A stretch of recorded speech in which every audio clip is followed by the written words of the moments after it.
72 hours later, Firebase Ghost would be nothing but ash and blood, and the kind of silence that comes after men have died badly. The satellite imagery would show blast craters deep enough to bury trucks, walls collapsed into rubble, and dark stains spread across the compound dirt that no rain would ever wash clean. Intelligence analysts at Bagram would count 173 Taliban casualties scattered across the killing ground, in positions that told the story of a battle so desperate, so impossibly one-sided, that the after-action reports would be classified for 50 years, just to keep people from asking questions nobody wanted to answer. At the center of that carnage, leaning against the burnt-out shell of the command post with an empty rifle across her lap and blood soaking through every layer of her uniform, Staff Sergeant Kate Brennan would still be breathing.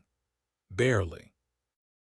Just enough to hear the words crackling through her radio, the transmission she'd been waiting 36 hours to receive, the only thing that mattered in a world that had narrowed down to pain and fire, and the absolute certainty that she had done what needed doing. Ghost Actual Delta reports, all 4 Eagles home, repeat all 4 home. She would try to smile. The morphine would make it easier. Her lips would crack and bleed, but she wouldn't care because those words meant everything, meant the math worked out, meant that somewhere 40 kilometers to the east 4 American soldiers who'd been given up for dead were climbing onto helicopters that would take them home to families who'd stopped hoping years ago. Worth it every goddamn second. Then she would close her eyes and let the darkness take her, knowing she'd held the hill when it mattered most. But that was 72 hours in the future. Right now, in the pre-dawn darkness of a September morning in Kandahar province, Kate Brennan was wide awake and scared as hell because the man standing in front of her had just given her an order that sounded an awful lot like a death sentence, wrapped in the kind of classified authority that didn't leave room for questions. The firebase around them hummed with the controlled chaos of a rapid evacuation. 40 soldiers moving with the practiced efficiency of men who knew their lives depended on being gone before the sun came up. Engines running, gear being loaded. The distinctive whump-whump-whump of rotor blades as 2 Chinook helicopters settled onto the landing zone with their ramps already dropping, ready to swallow an entire firebase worth of personnel and equipment, and disappear into the Hindu Kush before anyone noticed they'd been there at all. Colonel Marcus Hayes stood in the doorway of the Tactical Operations Center, backlit by the red glow of emergency lighting, and his face had the kind of set expression that came from making decisions he knew would haunt him later. He was 53 years old, combat veteran of 3 wars, holder of 2 silver stars and a Purple Heart, and he had the look of a man who just bet everything on a single hand of cards. You stay alone 36 hours. Kate looked past him at the organized chaos outside. Men she'd served with for 8 months, shared missions and bad coffee, and the particular brand of dark humor that kept soldiers sane in places like this. Rodriguez was loading comms equipment onto the first Chinook. Martinez was doing a final sweep of the armory. Thompson was already strapped into his seat, rifle between his knees, staring at nothing the way soldiers did when they knew they were leaving someone behind. "Sir, that's a suicide order." Hayes didn't blink, didn't soften, didn't give her anything except the flat certainty of a man who'd already factored her death into his calculations and decided it was acceptable losses. "That's a need-to-know order, Sergeant. Do you trust me?" The question hit harder than it should have. 2 years ago, Hayes had pulled her out of an ambush in Helmand Province when her convoy got caught in a kill zone designed by someone who understood exactly how Americans fought and exactly how to kill them. He'd risked his own bird, put his own crew in danger, come down into the meat grinder to extract her and the 3 survivors from her team. She owed him her life. They both knew it. And now he was calling in that debt in the worst possible way. Kate's mouth was dry. Her heart hammered against her ribs. Every instinct screamed at her to say no, to demand answers, to refuse an order that amounted to murder by negligence. But she'd been a soldier long enough to recognize the weight of things bigger than her, the machinery of war that ground people up for reasons that only made sense 3 levels above her pay grade. When do I get to know? Hayes glanced at his watch. 42 minutes until the Chinooks had to be wheels up. 42 minutes to get an entire firebase worth of personnel out of a valley that would be crawling with Taliban by noon. Every second he spent here was a second closer to mission failure. When it's over, or when you're dead. He reached into his tactical vest and pulled out something that made Kate's blood run cold. A radio. Not the standard issue SINCGARS that every soldier carried. This was smaller, encrypted, operating on frequencies she didn't recognize. The kind of gear that appeared in places where official channels couldn't reach, where deniable operations happened in shadows deep enough that even Congress didn't ask questions. Hayes held it out. Kate took it. The metal was cold against her palm. Guard frequency Delta 77. Listen only. Do not transmit unless absolutely critical. They'll update you every 12 hours. They who? But Hayes was already turning away, already moving toward the helicopters with the mechanical precision of a man who couldn't afford to second-guess himself. He stopped at the door, didn't look back. His voice carried over the rotor wash, hard and flat and final. The people you're buying time for, make it count, Brennan. Then he was gone, swallowed by the pre-dawn darkness and the organized chaos of an evacuation that couldn't happen fast enough. Kate stood alone in the TOC, holding a radio that represented everything she didn't know, everything she wasn't cleared to know, everything that was about to get her killed.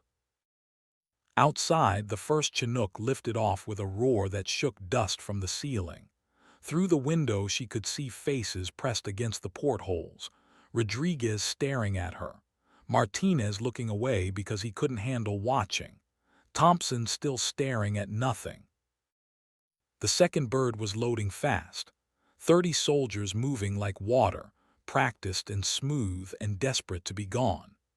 Kate walked out into the compound, into the rotor wash that stung her eyes and tore at her uniform, and she understood with absolute clarity that she was watching her entire world leave without her. Rodriguez appeared at her side, had to shout over the engines. His face was young, too young, 24 and still believing that wars made sense if you just understood them hard enough. Kate, this is insane. She didn't have an answer, didn't have anything except the weight of Hayes's order and the cold certainty that whatever was happening 40 kilometers to the east mattered more than one soldier's life. That was the calculus of war.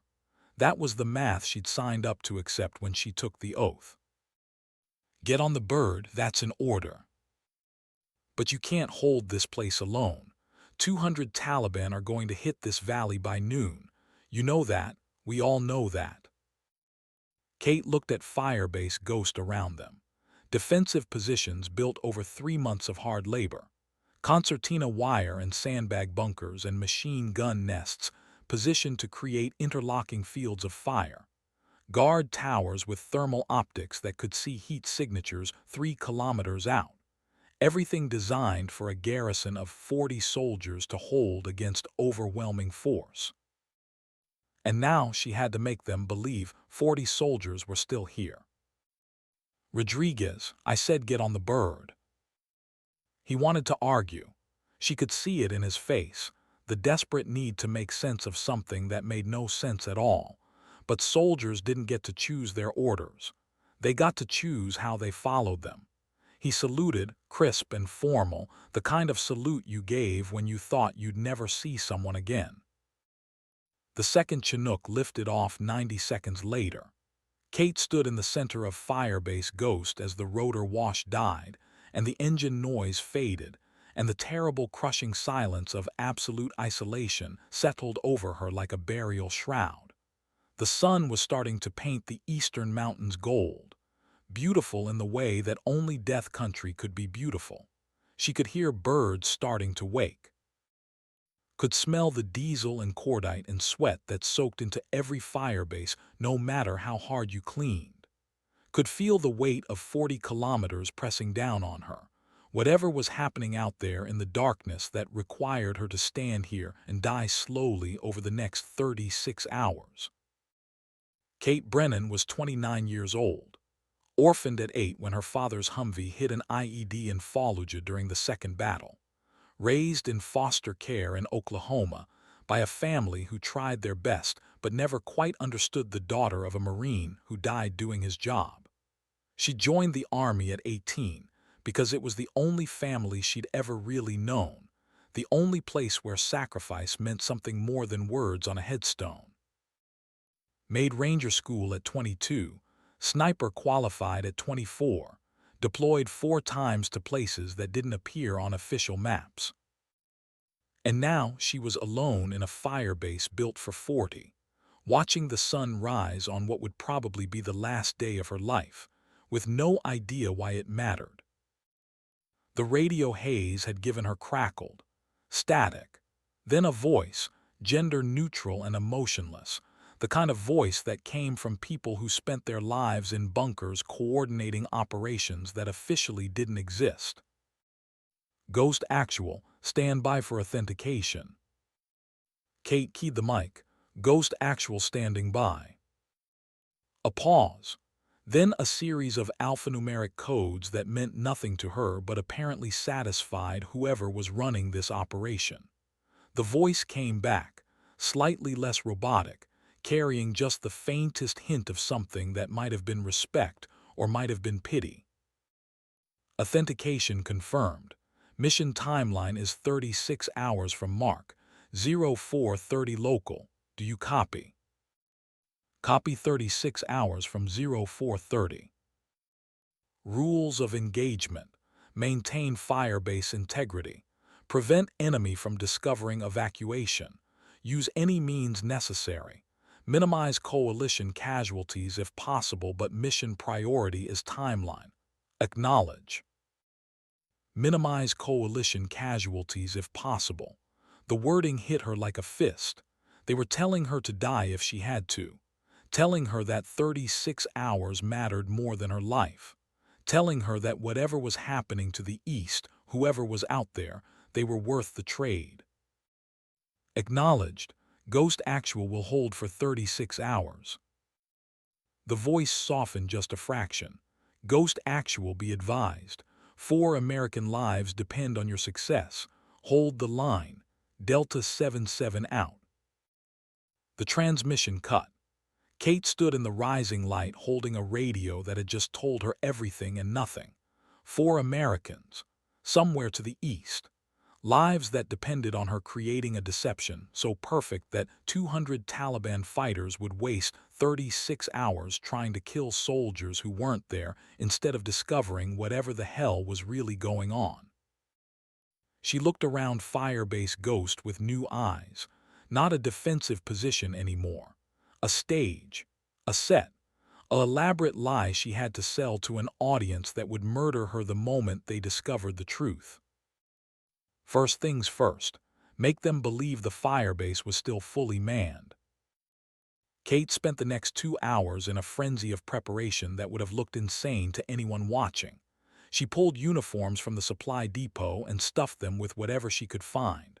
Pillows, sleeping bags, rolled up tarps, created 8 crude mannequins that looked vaguely human-shaped from a distance, positioned them in guard towers and bunkers and defensive positions around the perimeter, added helmets and sunglasses, propped rifles against sandbags. From 300 meters out, in bad light, they might pass for sleeping soldiers rotating off watch. Might being the operative word. Next came the speakers. Every firebase had a public address system for alerts and warnings. Kate repurposed it, pulled audio files from the TOC server, radio chatter, guard rotations, the casual back and forth of soldiers calling in position reports. She programmed them to play at random intervals from different locations around the compound. Not constant, just enough to suggest normal activity. Voices in the night. Proof of life. Then the technical work. MRE heaters scattered around defensive positions. Each one generated heat for about 45 minutes, enough to create thermal signatures that might fool Taliban spotters using surplus Russian optics to scan for body heat. She set them on timers, staggered activation, creating the illusion of soldiers moving through patrol patterns even when the firebase was empty and cold. Tripwires connected to flares, not for defense, for theater. She rigged them along the perimeter fence so that any animal or wind gust would trigger a response that looked like alert sentries reacting to potential threats, making it look lived in, making it look defended. The weapons cache was generous. Hayes had seen to that.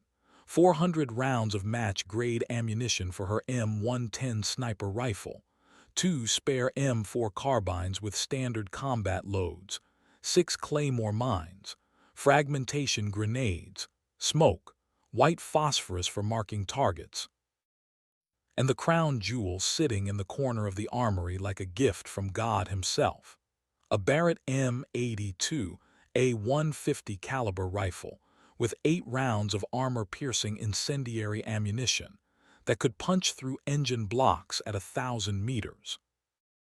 Kate test-fired it at noon, aimed at a rock outcropping 2 clicks north and sent a round downrange that hit with a crack like thunder rolling across the valley.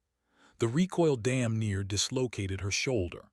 The muzzle blast kicked up a dust cloud that took 5 minutes to settle, but the rock exploded into fragments, and the sound echoed off the mountains for what felt like forever.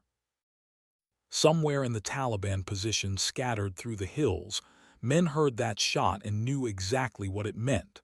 Americans with heavy weapons, Americans still present, Americans ready to fight. Kate's radio crackled with intercepted transmissions. She'd tuned into Taliban frequencies weeks ago, part of standard intelligence gathering. Their communication security was terrible. They talked in the clear, assuming Americans couldn't understand Pashto. They were wrong. Kate had picked up enough over 4 deployments to follow the gist. Did you hear that? 50 caliber, American. I thought they evacuated. Obviously not, passed to commander, firebase still active. Perfect, let them think, let them assume, let them waste time planning an assault on a target that didn't exist anymore. By 1400 hours, Kate had transformed Firebase Ghost into an elaborate puppet show. Mannequins in guard towers, speakers playing ghost conversations, tripwires ready to create false alerts, thermal signatures scattered across the compound like breadcrumbs for enemy scouts with night vision. Now came the hard part, making them believe it. She climbed into the main guard tower with her M110 and a spotting scope and settled in to watch the valley.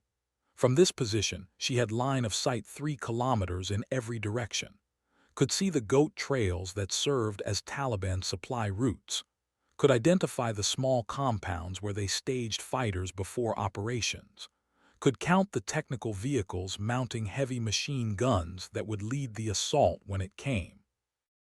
And it would come, no question about that. Firebase Ghost sat astride a crucial valley that controlled access to 3 provinces. Losing it would force Taliban forces to detour 60 kilometers through territory controlled by warlords who charged tolls. The strategic value was obvious. They'd be coming. The only question was when. Kate didn't have to wait long. At 1500 hours, she spotted movement on the northern ridge. 5 men in traditional dress but moving with military precision. Not farmers, not traders, scouts, probing the firebase defenses to assess strength and readiness. They stayed low, used cover well, moved like professionals who understood that Americans had optics that could spot a heat signature through morning fog. She watched them through her scope, let them get comfortable, let them think they were being careful enough. One of them produced binoculars and started glassing the firebase, scanning guard towers and defensive positions, counting visible soldiers. Looking right at the mannequin Kate had positioned in Tower 2. The scout watched for 90 seconds. Kate could see him talking into a radio, reporting. Then he shifted his attention to Tower 1, where another stuffed uniform slouched against sandbags in a posture that suggested someone catching sleep between watch rotations. The scout bought it. Had to. The alternative was believing Americans had abandoned a strategic firebase without being forced out, and that didn't match their experience. Americans held ground. Americans reinforced positions. Americans sent more troops when things got dangerous. Kate waited until the scout started to move to better position. Then she triggered one of her tripwires. A flare popped in the northern perimeter, bright green chemical light that served as the standard alert signal for possible hostile contact. The speakers kicked in on cue. Pre-recorded voice from the TOC calling out exactly what you'd expect to hear when a patrol trigger got hit. North Perimeter alert.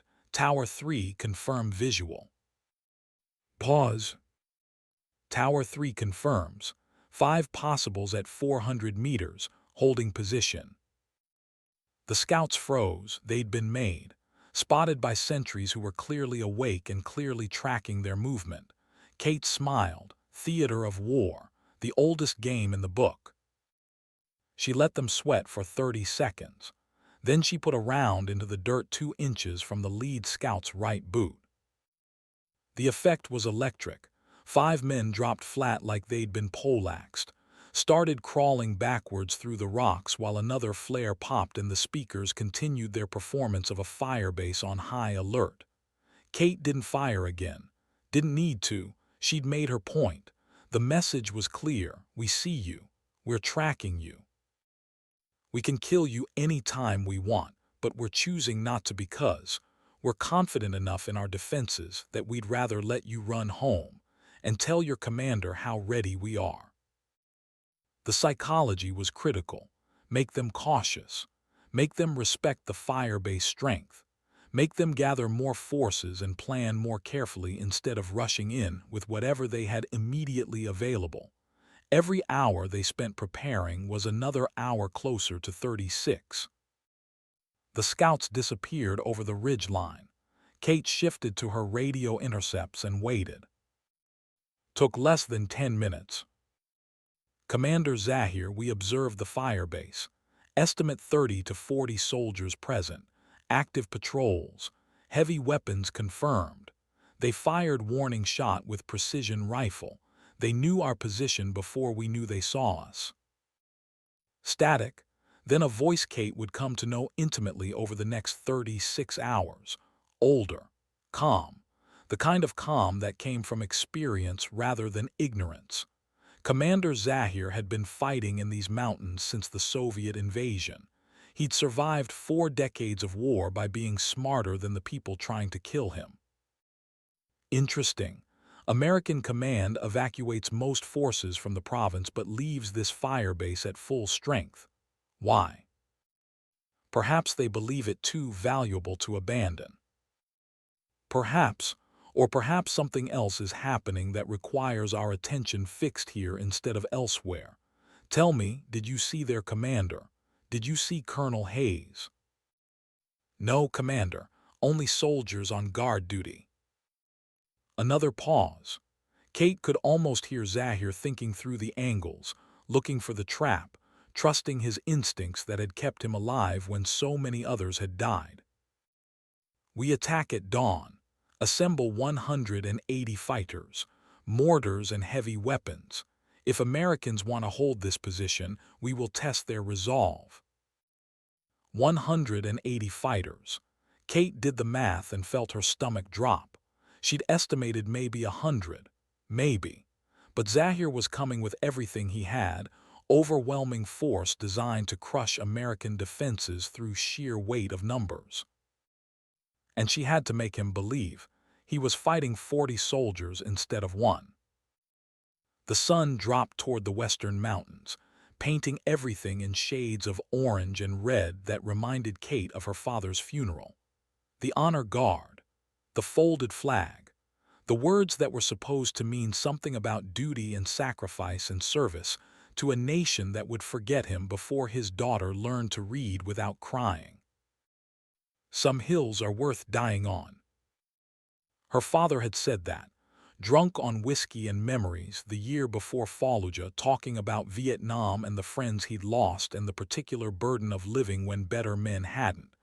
Kate was 7, didn't understand, but she remembered his face when he said it, the certainty, the acceptance, the knowledge that some things mattered more than survival. She understood now. Somewhere 40 kilometers to the east, 4 Americans were depending on her to buy them time. Didn't matter if she knew their names. Didn't matter if she ever met them. They were soldiers. They were hers. And that was enough. Kate pulled out her personal effects, dog tags, a photo of her father in desert camouflage, 19 years old and immortal in the way that only dead men stay immortal. A letter she'd written to no one in particular, the kind of letter soldiers write when they know the odds aren't in their favor.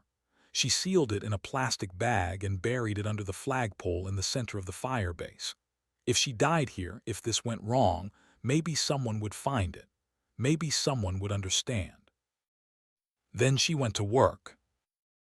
At 1800 hours, she fired random shots from different positions around the firebase. M4 from the east bunker, sniper rifle from the south tower, the Barrett from the western hardpoint, creating the impression of multiple shooters conducting test fire exercises, standard procedure for units settling in for a defensive stand. The valley echoed with gunfire.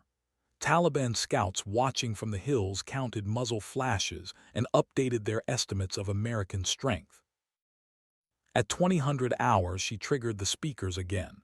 Guard rotation protocols, shift changes, the casual banter of soldiers going off duty and soldiers taking their place.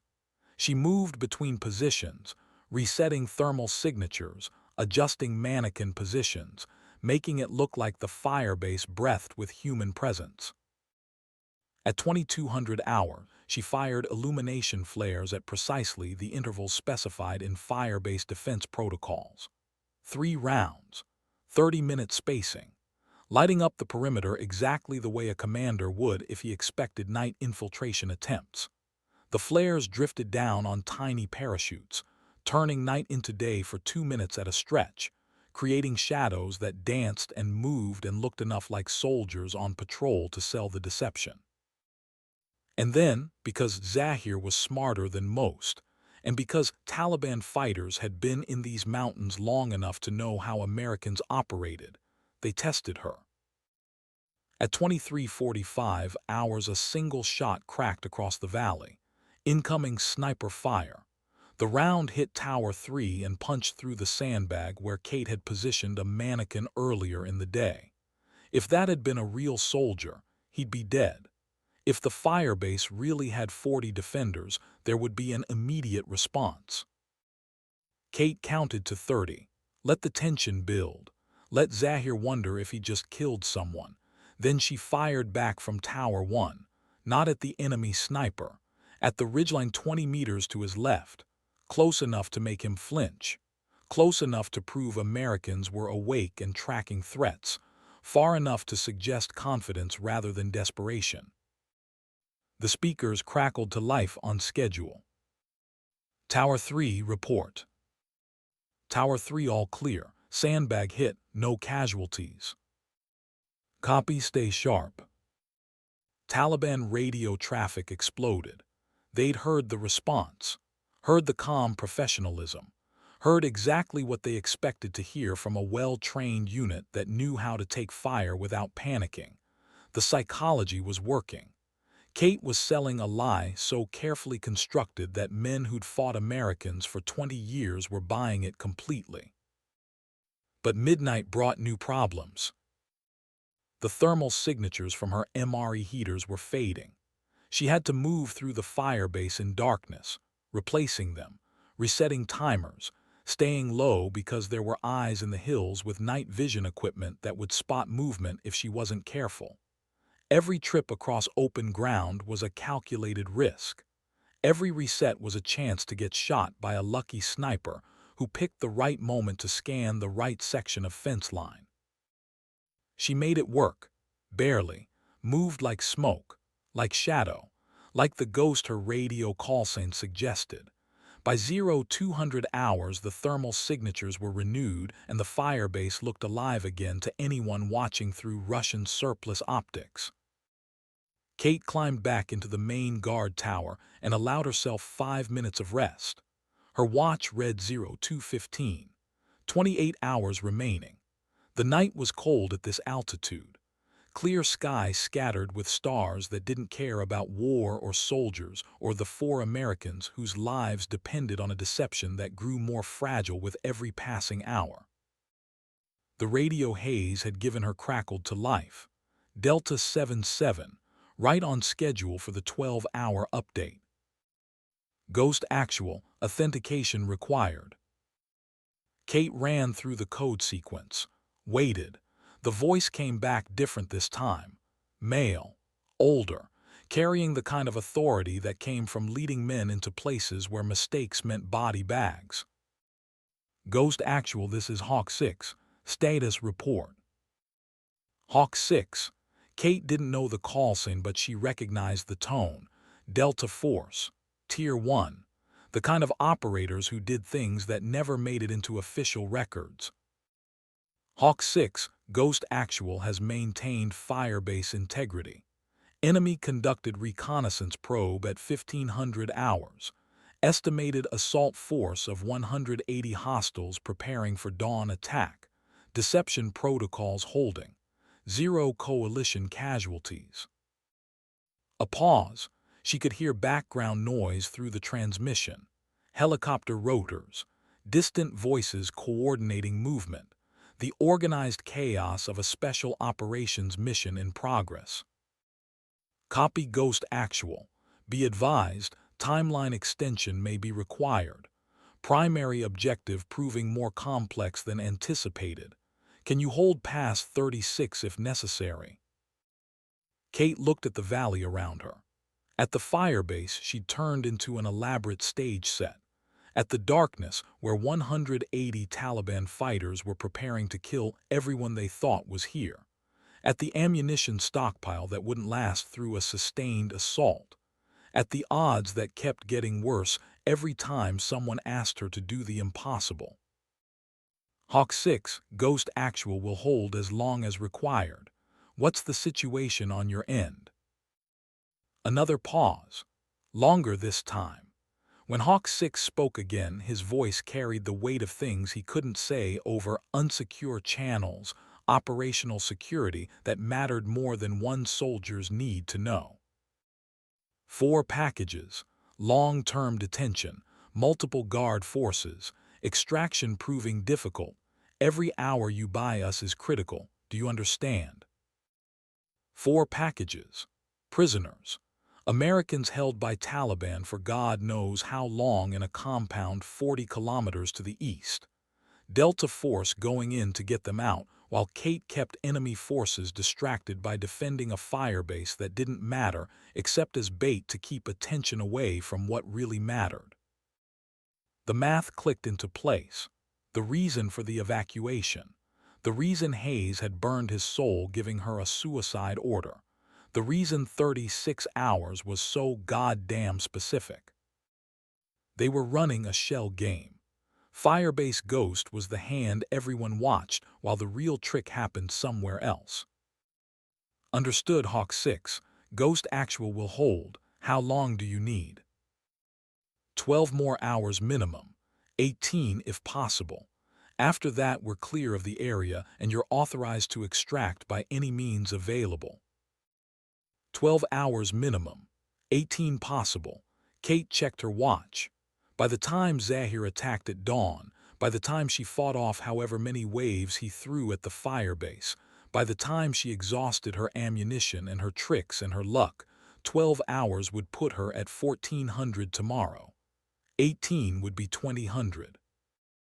Either way, she had to survive a full day of combat against overwhelming odds with nothing but deception and precision shooting, and the absolute certainty that 4 Americans she'd never met were depending on her to not quit. Copy Hawk 6, 18 hours confirmed, Ghost Actual will hold. Ghost Actual. The voice softened just a fraction. The 4 packages have been in detention between 4 and 6 years. Families think they're dead. You're bringing them home. Hawk 6 out. The transmission cut. Kate sat in the darkness holding a radio that had just made everything brutally clear. 4 soldiers. Prisoners for up to 6 years. Families who'd stopped hoping. A Delta Force team risking everything to bring them home. And 1 woman in a firebase built for 40, buying time with bullets and lies and whatever courage she could scrape together when the sun came up and hell came with it. She thought about the photo buried under the flagpole, her father's face, the certainty in his eyes when he talked about hills worth dying on. This was that hill. Kate checked her weapons. 400 rounds for the M110, 60 rounds for the M4, 8 rounds of 50 caliber armor piercing that would stop a technical vehicle or punch through hardened cover or turn enemy morale into paste when they realized Americans had heavy anti-material capability. 6 claymores positioned at choke points, 12 fragmentation grenades, 4 smoke, 2 white phosphorus. Not enough, nowhere close to enough, but it would have to be. The eastern sky was starting to lighten, that pre-dawn gray that came before sunrise. The mountains stood black against it like teeth. Somewhere in those mountains, Zahir was giving final orders to 180 men who thought they were about to overrun an American firebase and claim a victory that would echo through every Taliban camp from here to the Pakistan border. They had no idea they were attacking a ghost. Kate settled behind her rifle and watched the valley wake up, watched shadows become shapes, become men moving with purpose toward Firebase Ghost, counted them through her scope, adjusted for range and wind, made peace with the mathematics of violence. 180 Taliban fighters. 400 rounds of ammunition. 18 hours to hold. The numbers didn't work. They never worked. But that was the thing about soldiers. They didn't fight because the numbers worked. They fought because someone had to. Because 4 Americans 40 kilometers away deserved to go home. Because families deserved to stop grieving. Because some promises mattered more than survival. Kate keyed her radio one last time. Not to Hawk 6. Not to haze. Just into the darkness, into the frequency nobody monitored, speaking words her father would have understood. For every man who ever held a hill, for every promise ever kept, Ghost Actual is in position. Then she chambered around and waited for the sun to rise on what would either be the longest day of her life or the last. The first mortar round hit at 0532, 8 minutes before official sunrise, which told Kate everything she needed to know about Commander Zahir's tactical thinking. He was not some zealot leading farmers with rifles. He was a soldier, a professional, the kind of enemy who understood that courage without planning got you killed and planning without courage won you nothing. The kind of man who'd survived 40 years of war by being smarter than the Russians and more patient than the Americans, and more ruthless than the warlords who'd tried and failed to take these mountains from him. Kate had been awake for 36 hours straight. Her eyes felt like they'd been scrubbed with sand. Her hands shook from too much coffee and not enough food.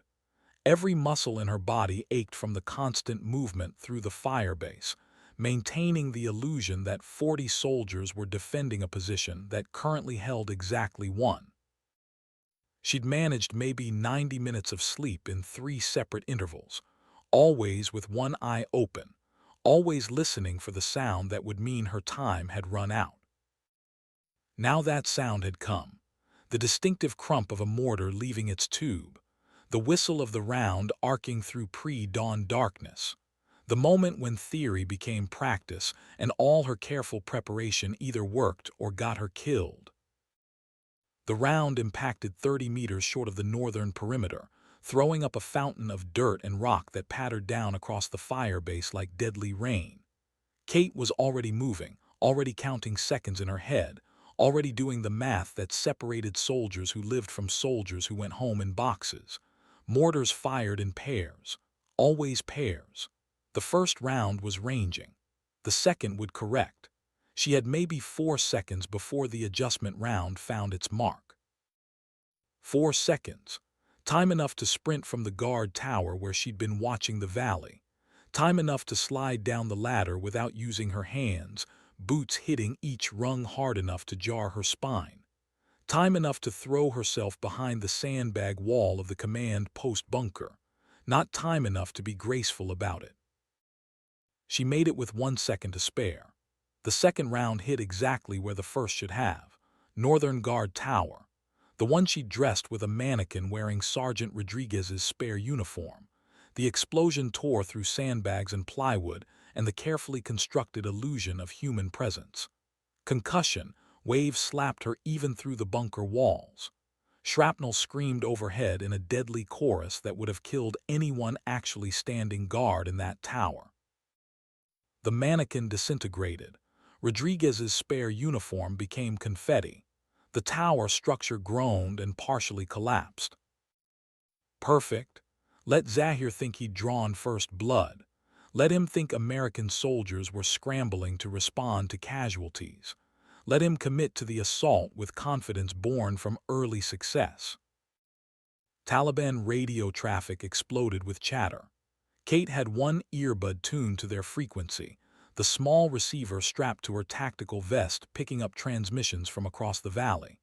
They thought their communications were secure because they spoke Pashto, thought Americans couldn't understand their language or didn't bother monitoring their frequencies. Wrong on both counts. Kate had picked up enough Pashto over 4 deployments to follow tactical discussions. Not enough for poetry or philosophy, plenty for war. First tower destroyed, good shooting. All units advance on phase line Alpha, weapons free on any target. For the glory of God and the defeat of the invaders who defile our homeland. Second wave standby, third wave maintain reserve position. The professionalism in their communications confirmed what Kate already knew. These weren't untrained insurgents. These were soldiers who'd been fighting in these mountains longer than Kate had been alive. Men who understood combined arms tactics and fire support coordination, and how to execute a deliberate assault on a fortified position. Kate counted to 5. Let them commit. Let them believe their opening barrage had achieved exactly what they planned. Then she triggered the speakers positioned throughout the firebase, flooding the morning air with pre-recorded chaos that sounded exactly like a garrison under fire responding with disciplined confusion. Contact north, mortars incoming, all personnel to defensive positions. Tower 1 reports 2 rounds impact. Tower 2 give me a casualty count. Multiple hostiles advancing grid November 7, estimate 80 plus. TOC to all positions, weapons free, engage on sight. The performance was critical. Make them think they'd hurt the defense. Make them think American soldiers were scrambling to respond to a crisis they hadn't anticipated. Make them eager to press the attack before the fortress recovered its footing and brought its full defensive capability to bear. Psychology mattered as much as bullets in the kind of war Kate was fighting now. Maybe more. Bullets killed individuals. Psychology killed armies. She low-crawled to firing position Alpha, a reinforced bunker on the eastern side of the firebase that gave her clear sight lines to the main approach routes. The bunker smelled like diesel and old sweat and the particular mustiness that came from sandbags that had been baking in the sun for 3 months.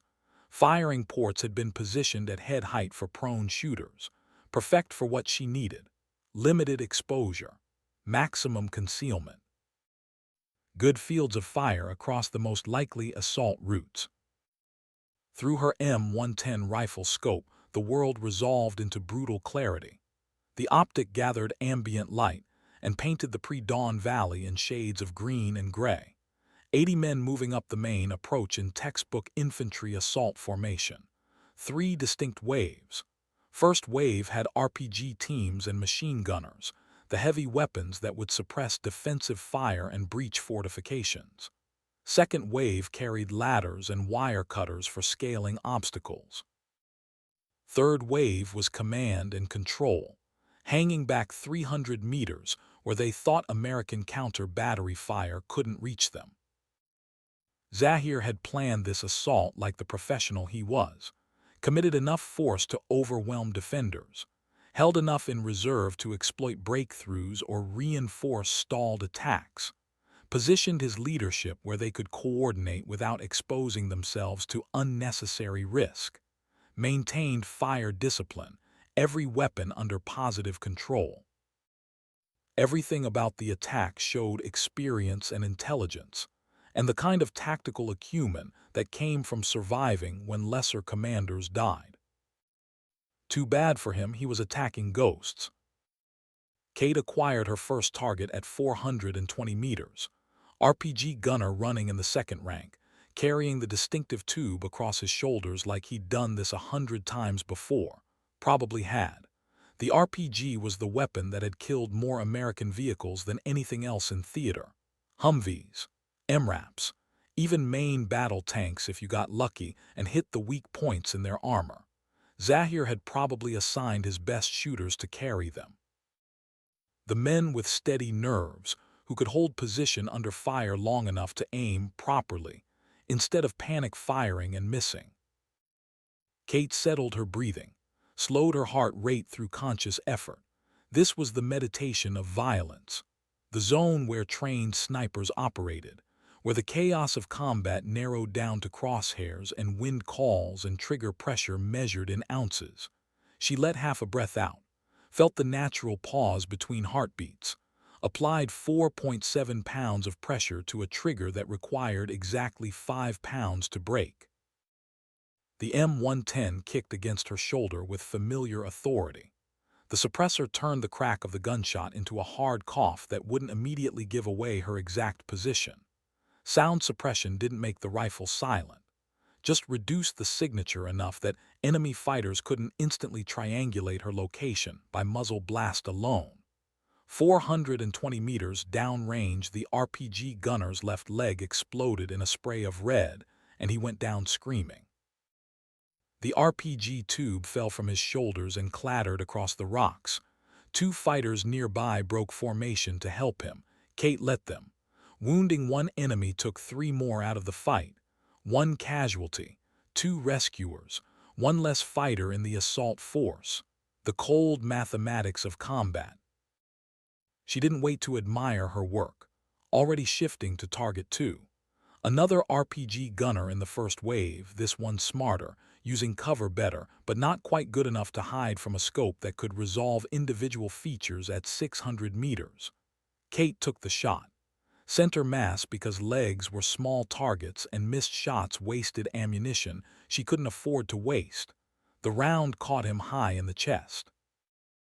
He folded like someone had cut his strings and dropped behind a rock outcropping where his friends would have to expose themselves to recover his body. Target 3.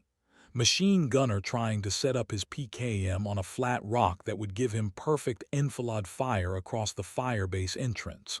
The position was tactically sound, good cover to his front, clear sight lines, stable platform for sustained fire. Would have been an excellent choice if Kate hadn't spent 3 months studying this terrain, and hadn't already identified that exact rock as a position that smart machine gunners would choose, and hadn't already ranged it at 460 meters, and hadn't already calculated the holdover needed to put rounds exactly where she needed them. She put a round through his chest before he could mount the weapon. He slumped across the PKM. His assistant gunner froze for 3 critical seconds, staring at the body, trying to process what had just happened. Kate used those 3 seconds to chamber a fresh round and settle her crosshairs. The assistant gunner started to move, started to grab the PKM, started to take over the position because that was what good soldiers did when their team leader went down. Kate shot him too. Both men dead across a weapon that would never fire because the firebase they were attacking was defended by someone who'd done her homework and knew exactly which positions mattered most. 3 shots, 5 seconds, 4 Taliban fighters down, and the assault hadn't even reached the wire yet. The radio chatter shifted from confident to confused to something approaching concern. "Sniper, we have sniper fire. Casualties in first wave." "Where are they shooting from? I don't see muzzle flash." "They have suppressors, professional American shooters, multiple positions." "Hassan is down. Mahmoud is down. The machine gun team on the right flank is gone." Kate smiled without humor. Let them think there were multiple snipers. Let them think the firebase had a whole team of professional marksmen positioned in concealed hides across the defensive perimeter. Every second they spent looking for shooters that didn't exist was another second they weren't advancing. Another second closer to the extraction Window Hawk 6 needed. Another second 4 American prisoners got to spend hoping someone was coming for them. But Zahir hadn't survived 40 years of war by being cautious. His voice cut through the radio traffic with the authority of a man who'd made harder calls than this before breakfast. The voice of someone who understood that tactical setbacks were just problems that required tactical solutions. "First wave, suppress the eastern bunkers. Pour fire into any position that could hold a sniper. Second wave, cut the wire and prepare to breach. Third wave, move forward to 200 meters and prepare to commit on my order. We have 180 men. They have 40 at most. We will overwhelm them with numbers. This is mathematics. Push forward." The assault resumed with renewed fury. 50 men who'd been advancing cautiously suddenly opened fire with everything they had. AK-47s on full automatic. PKM machine guns raking the sandbag walls with long bursts that chewed through fortifications and filled the air with the smell of gunpowder and torn earth. RPG teams finally getting their weapons into action, sending rockets screaming toward guard towers and bunkers in explosions that shook the ground and sent debris spinning through the morning air. The firebase disappeared under a storm of lead that would have been absolutely terrifying if Kate had time to be scared. But fear was a luxury for people who expected to survive, and Kate had made peace with dying. The only question was how long she could hold, how many she could take with her, how much time she could buy for 4 men whose names she didn't know. She triggered 3 of her 6 claymore mines. The anti-personnel weapons had been positioned with care along the most likely approach routes. Each one was a simple device, curved plastic body, 700 steel balls embedded in C4 explosive, direction of blast clearly marked with the words "front toward enemy." When they detonated, the effect was like getting hit by a giant shotgun loaded with ball bearings moving at supersonic velocity. The kill radius was a cone 50 meters long and 60 degrees wide. Everything inside that cone died or wished it had. The first claymore caught 6 Taliban fighters bunched together trying to cut through the wire with bolt cutters. They'd been focused on their work, hadn't seen the electrical wire running along the ground, hadn't known Kate was watching them through her scope with her hand on the firing device. The mine detonated with a flat crack that was more felt than heard. The steel balls tore through flesh and bone and webgear. 6 men disintegrated into red mist and pieces that used to be people. The wire they'd been cutting remained intact. Their bolt cutters clattered to the ground covered in blood. The second claymore got 4 more fighters attempting to flank around the destroyed northern tower. They'd thought they were being clever, staying low, using dead ground to mask their movement. What they didn't know was that Kate had watched Taliban fighters use that exact approach 3 separate times during previous probes over the last 2 months. Had positioned a claymore to cover it specifically, because she knew someone would eventually think they were smart enough to exploit it. The mind turned their tactical thinking into a death sentence. The third claymore caught a machine gun team setting up in what they thought was a covered position behind a natural berm 200 meters from the wire. The position offered solid cover from direct fire and clear sight lines to the Firebase entrance. It was exactly where Kate would have put a machine gun if she was attacking this position, which was why she'd put a claymore there 3 days ago with a tripwire invisible in the pre-dawn light. The team settled into position. Started laying out ammunition belts. The gunner was just settling behind the weapon when someone's boot caught the wire. The detonation lifted all 3 of them into the air and dropped them back down in pieces. 14 Taliban fighters dead in less than 3 seconds. The assault wave staggered like it had run into a wall made of violence and physics. Men who'd been advancing with confidence suddenly understood that every step forward might be their last, that the Americans defending this position had thought through every angle, planned for every approach, created a killing ground so perfectly calibrated that walking into it was suicide. If only they knew the truth, that there was no team, no coordination between multiple shooters, no platoon of American soldiers implementing a carefully rehearsed defensive plan, just one woman with a rifle and a willingness to die for 4 men she'd never meet. Kate shifted firing positions immediately. Rule number 1 of sniper craft that had been drilled into her during 3 weeks of training at Fort Benning. Never fire more than 3 shots from the same location. Never give the enemy time to triangulate your position. Never let them predict where you'll be next. Fire and move. Fire and move. Stay alive by staying invisible and stay invisible by never being where they expect.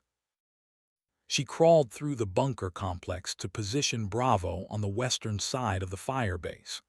The connecting trenches had been dug deep enough to move through without exposing herself to observation. The movement took 45 seconds and felt like forever, with bullets cracking overhead and explosions walking across the firebase, in a drumbeat of violence that would have terrified her if she'd had time to think about anything beyond the next shot and the next movement and the next few seconds of survival. Position Bravo gave her a different angle on the battle. From here, she could see the third wave hanging back at what they thought was safe distance. Could see Zahir himself, distinctive in traditional dress, but carrying himself with the bearing of a man who'd commanded hundreds of fighters across decades of war. He had binoculars pressed to his face, scanning the firebase, trying to understand why his carefully planned assault was stalling against what should have been a relatively straightforward target. Kate put her crosshairs on his chest. Center mass. Perfect shot. 620 meters. Wind negligible. Temperature warm enough that atmospheric distortion wouldn't matter. Barometric pressure read on her wrist unit showed stable conditions. No technical reason she couldn't make this shot. She could kill him right now. Decapitate the Taliban command structure.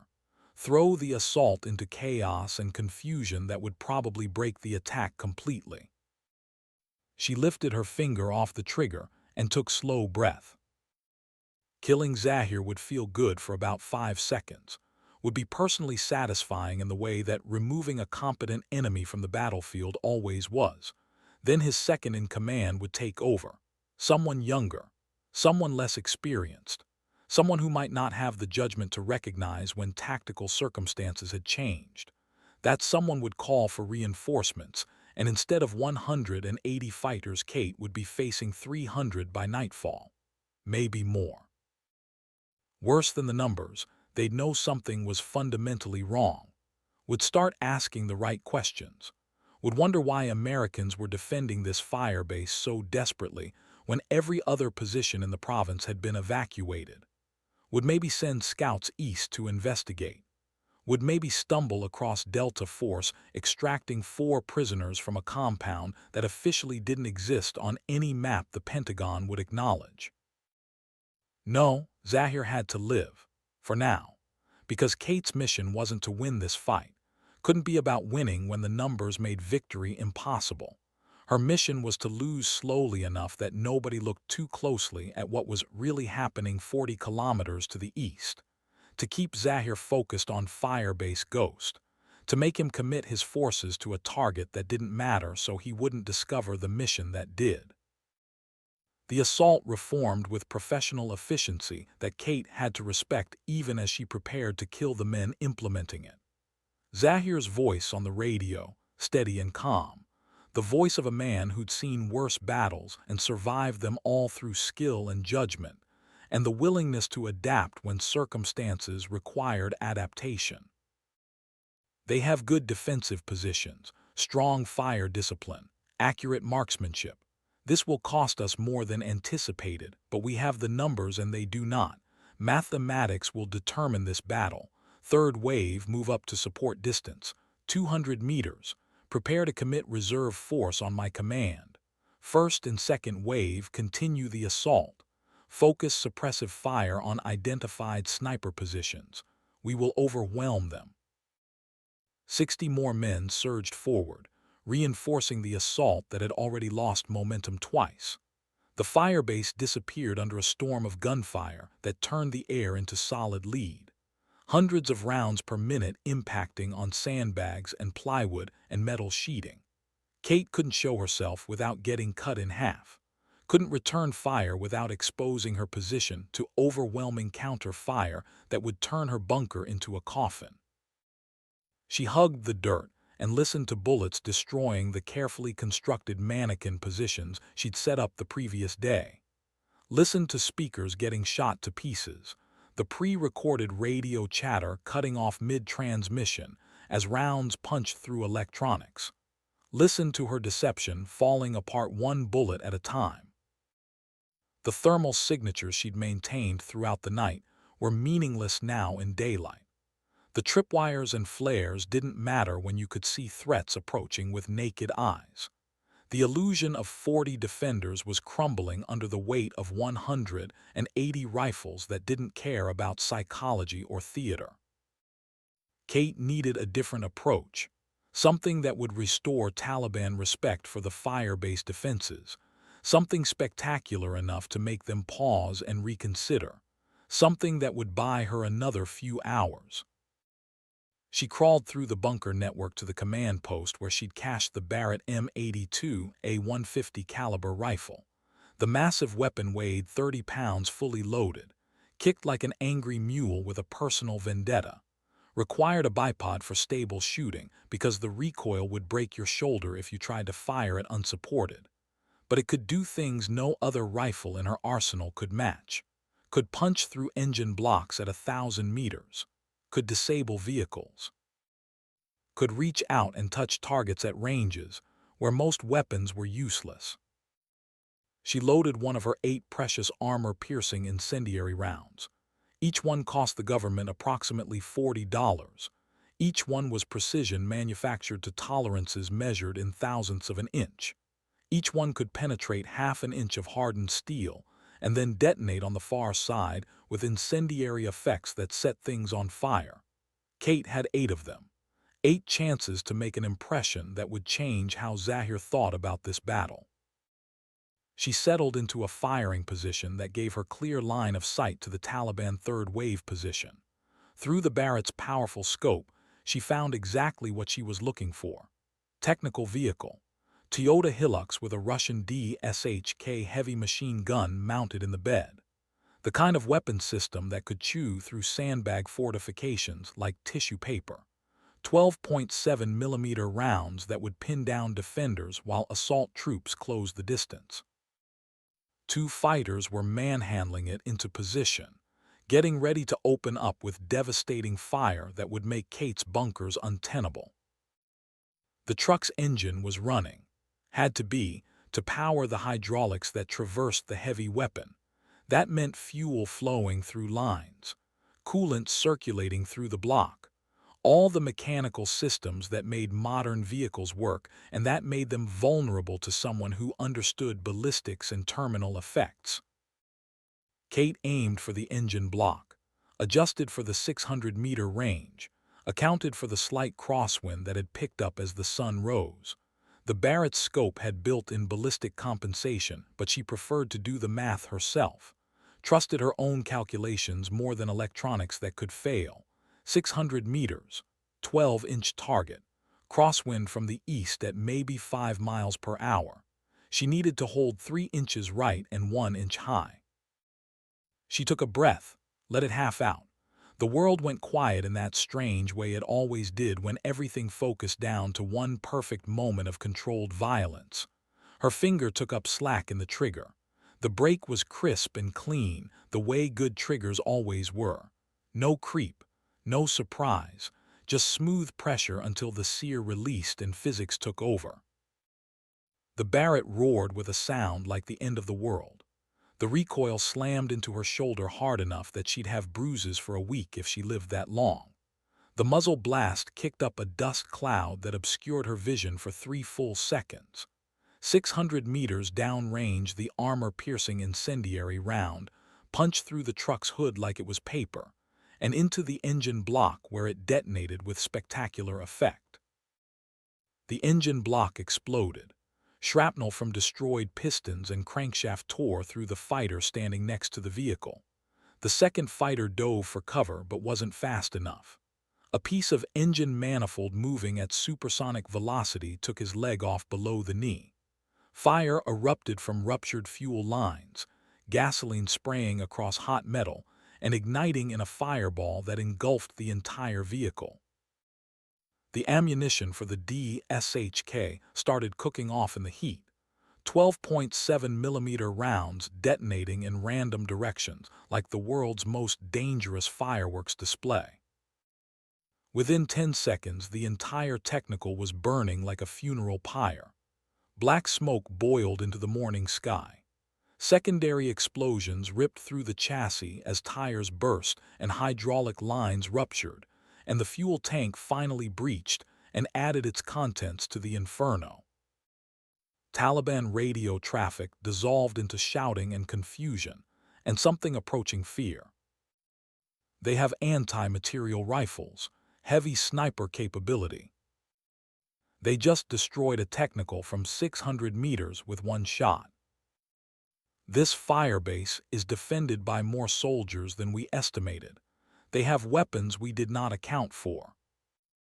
That vehicle cost 15,000 American dollars. They destroyed it like it was nothing. Kate almost laughed. Almost. The irony was beautiful in a horrible way. By using the Barrett, she'd convinced Zahir that his intelligence was wrong, made him think the Firebase garrison was even larger than he'd estimated, made him believe Americans had brought heavy weapons into the valley specifically to defend this position, made him commit more resources to a target that didn't actually exist. She abandoned the Barrett where it lay, too heavy to carry during movement, too distinctive to fire more than once from any position. The rifle had served its purpose. Let it stay here as evidence that multiple American weapon systems were still in play. Let Taliban fighters who searched the bunkers later find it and report back that they'd discovered proof of a well-equipped defensive force. Back to the M110. Back to being a ghost. Back to picking targets with the precision that separated snipers from regular infantry. Back to the grinding mathematics of one rifle against an army that refused to quit. The next 20 minutes were pure survival stripped down to its most basic elements. Kate moved through the Firebase complex like smoke, appearing long enough to take 2 or 3 shots, then vanishing before return fire could find her. She'd fire from the eastern bunker, drop 2 targets, crawl through connecting trenches to the southern position while bullets cracked overhead looking for someone who was already gone, fire 3 more rounds from the south, sprint across open ground to the western hardpoint, while Taliban fighters shot at shadows and positions she'd abandoned seconds earlier. Fire, move, fire, move. Never stop moving because stopping meant dying and dying meant 4 American prisoners stayed in Taliban hands forever. Her ammunition counter was dropping faster than she wanted. Started the engagement with 400 rounds, now down to 240. Every shot had to count. Every trigger pull had to remove a threat or create chaos or buy another few seconds of time. Ammunition discipline wasn't just theory anymore. It was the difference between holding until Hawk 6 completed the extraction and running dry before the mission finished. The Taliban were paying a brutal price for every meter they gained.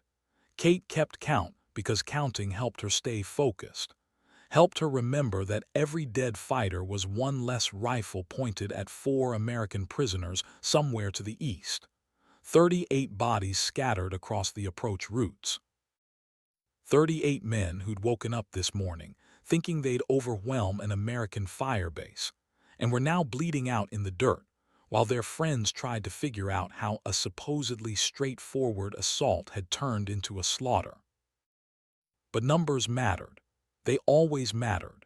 Zahir still had 140 fighters and Kate had 3 claymores left and ammunition that wouldn't last through another sustained assault wave. The math was brutal and getting worse with every minute that passed. At 0645, the assault paused, not because the Taliban were retreating. Zahir was too smart for that, too experienced to quit when he still had overwhelming numerical advantage. The pause was tactical, professional, a moment to reassess and adjust and bring fresh thinking to a problem that wasn't solving itself the way he'd anticipated. Kate used the lull to check her watch. 1 hour and 15 minutes of continuous combat. 17.5 hours remaining before Hawk 6 was supposed to be clear of the area and Kate could extract.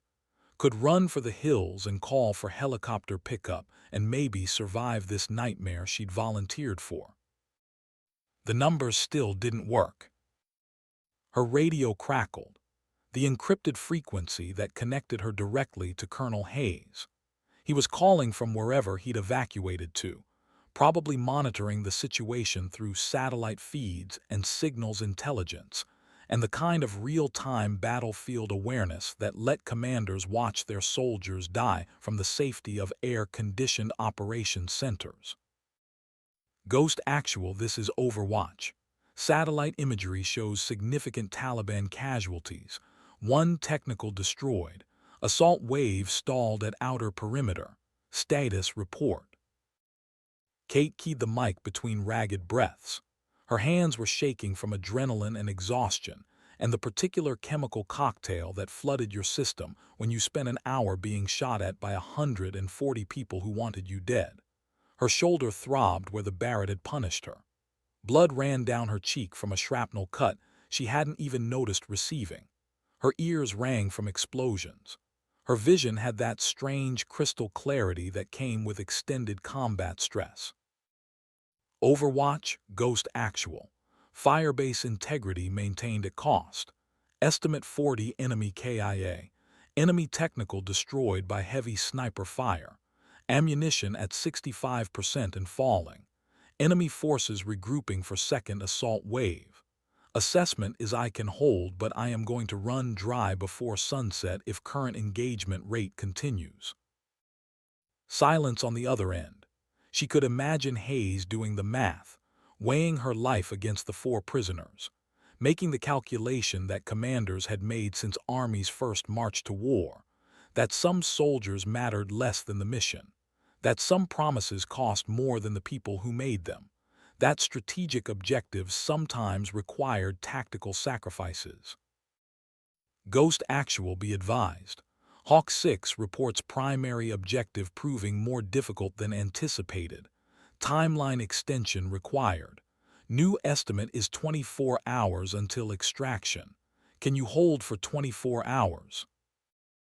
24 hours.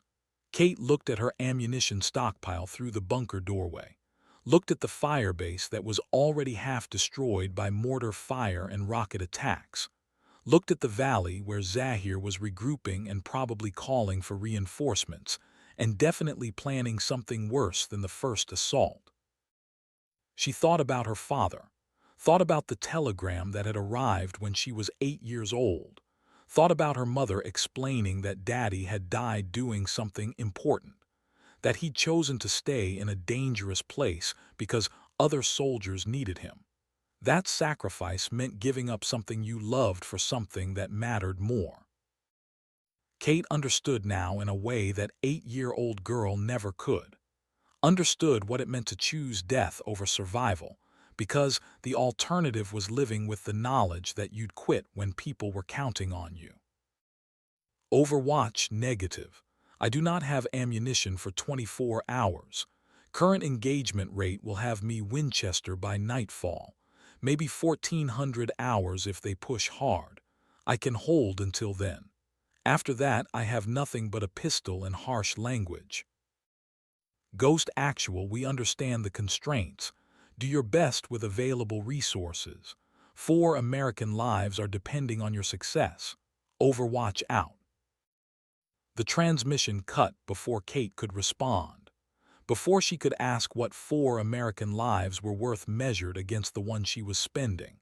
Before she could demand to know their names, or see their faces, or understand why they mattered enough to die for. But she already knew the answer. They were soldiers, they were hers, and that was enough. Kate pulled her personal trauma kit and did what she could for the damage that came with getting shot at for 75 minutes straight. Slapped a pressure bandage on the worst of the bleeding. Poured antiseptic on cuts that would probably get infected if she lived long enough for infection to matter. Took 2 morphine tablets that would dull the pain without dulling her reactions too much. Drank water until her stomach hurt because dehydration killed soldiers as surely as bullets. Ate an MRE, even though she had no appetite because her body needed calories to function, and function was all that mattered now. Then she went back to work because the second assault was coming, and when it came, she needed to be ready. The attack resumed at 07:30 with the kind of coordinated violence that showed professional military planning. No mortars this time. Zahir had learned that lesson. Indirect fire against a position you couldn't observe was just wasting ammunition. Instead, he committed 80 fighters to a direct assault, 3 waves advancing with mutual support, using smoke grenades to obscure American sight lines, keeping their heavy weapons back where snipers couldn't pick off the gunners. Kate triggered her final 3 claymores in rapid succession. The explosions tore gaps in the assault line, dropped another 16 fighters, bought her maybe 30 seconds before the survivors recovered and continued advancing. She switched to her M4 carbine because at this range precision marksmanship mattered less than volume of fire. Dumped a 30-round magazine into the advancing troops. Dropped 5, 6, 7. The rifle ran dry. She grabbed her backup M4, kept firing. Kept moving. Kept buying seconds with bullets. They reached the wire at 07:42. Started cutting through with bolt cutters while others laid down suppressing fire that turned the air above Kate's head into a horizontal storm of lead moving at 2,000 feet per second. She pulled fragmentation grenades from her vest, started throwing them the way her father had taught her when she was 16, and thought war was something glorious instead of something that broke people. The grenades had 4-second fuses. She counted each one. Let them cook off in her hand for 2 seconds before throwing so the enemy wouldn't have time to see them coming and take cover. The explosions walked across the wire line in a sequence of fire and shrapnel that dropped another 6 fighters. But they kept coming. That was the thing about Taliban fighters that Americans never quite understood. They weren't cowards, weren't poorly trained. They were men who'd spent their entire lives at war, who understood that sometimes you had to walk through hell to reach victory on the other side, who believed in their cause with the kind of certainty that made death acceptable if it served a larger purpose. The first fighter made it through the wire at 0749. Kate shot him in the chest from 15 meters. The second one made it 3 steps into the compound before she dropped him with a burst from her M4. The third, fourth, and fifth came through together in a rush designed to overwhelm a single shooter. She killed 2. The third ducked behind a burned-out generator and started returning fire. Close quarters combat now. The kind of fighting where training and reflexes mattered more than marksmanship, where the difference between living and dying was measured in fractions of seconds. Kate moved through the firebase using every piece of cover, every bunker, every trench, every firing position she'd memorized during 3 months of occupation. She'd walked these paths 1,000 times, knew every sight line, every choke point, every spot where you could kill someone before they knew you were there. She came around the corner of the supply depot and found 2 Taliban fighters trying to flank her position. They saw her the same moment she saw them. Everyone's rifle came up at the same time. The mathematics of violence reduced to who could pull the trigger faster and whose bullets would fly truer. Kate won. Barely. Put 2 rounds into the first fighter center mass before he could get his AK on target. Shifted to the second fighter. He got 1 shot off that cracked past her ear so close she felt the sonic boom and the heat of the round's passage. Then her return fire caught him in the throat and he went down choking on blood and air. She kept moving. Had to. The firebase was being overrun 1 meter at a time. Taliban fighters pouring through the wire faster than she could kill them. She couldn't hold the whole perimeter anymore. Couldn't defend every position with 1 rifle and depleting ammunition. Had to fall back to the inner compound. Contract the defensive perimeter. Make them think they were winning. Let them commit more forces to clearing a firebase that was already lost. By 0800 Kate had retreated to the central command bunker. The strongpoint she'd prepared for exactly this scenario. Reinforced walls, multiple firing ports, good fields of fire covering the approaches, limited entry points that would funnel attackers into kill zones.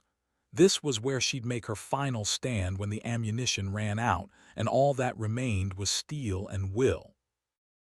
30 Taliban fighters were inside the firebase perimeter now. Another 50 providing covering fire from outside the wire. The rest hanging back with Zahir, probably wondering why the American resistance was lighter than expected. Why 40 defenders seemed to be putting up less organized resistance than intelligence had suggested. Because there weren't 40 defenders. There was 1 woman with a rifle running low on ammunition and ideas and time. Kate's M4 ran dry. She dropped it and grabbed an AK-47 from a dead Taliban fighter whose body was blocking the bunker entrance. The rifle was older than she was. Probably had been killing Russians in the 80s and Americans in the 20s and would probably keep killing until it finally broke from metal fatigue. The wood stock was worn smooth. The barrel showed evidence of thousands of rounds. But when Kate worked the charging handle, it cycled smoothly. And when she checked the magazine, it held 20 rounds of Soviet surplus ammunition. 2 fighters appeared at the bunker entrance. She shot them both before they cleared the doorway. Their bodies fell across the threshold. Perfect. Let the corpses serve as a warning to anyone else who thought about pushing through. Let them waste time figuring out how to clear a fatal funnel that had already cost 2 lives. Her radio crackled. Not Hayes this time. Hawk 6 himself. Direct contact from the Delta Force team leader who was supposedly doing critical work 40 kilometers away while Kate fought and died to buy them time they kept saying they needed. Ghost Actual, this is Hawk 6. We have visual on the primary objective, multiple guard forces. Estimate 6 hours minimum to full extraction. What is your current status? 6 hours. Kate looked at her ammunition situation with the kind of crystal clarity that came from knowing exactly how bad things were. 17 rounds in the AK. Maybe 30 rounds of M110 ammunition scattered across various firing positions throughout the firebase. 2 fragmentation grenades. 1 smoke grenade. The white phosphorus grenade she'd been saving for something special. She did the math. 6 hours, 360 minutes, 21,600 seconds between now and when Hawk 6 would be clear and she could extract, every second of which she had to somehow keep 140 Taliban fighters convinced they were fighting a full garrison instead of one soldier who was nearly out of ammunition and completely out of miracles. Hawk 6 Ghost Actual has enemy forces inside the wire, approximately 30 hostiles in the compound, another 50 providing support from outside perimeter. Ammunition critical. I can give you 2 hours, maybe 3 if I get creative with the assets I have remaining. 6 hours is not feasible with current ammunition state. Ghost Actual, you need to understand something. The 4 packages we came for have been in captivity between 4 and 6 years. Their families think they are dead. The Pentagon wrote them off 3 years ago. This is our only chance to bring them home.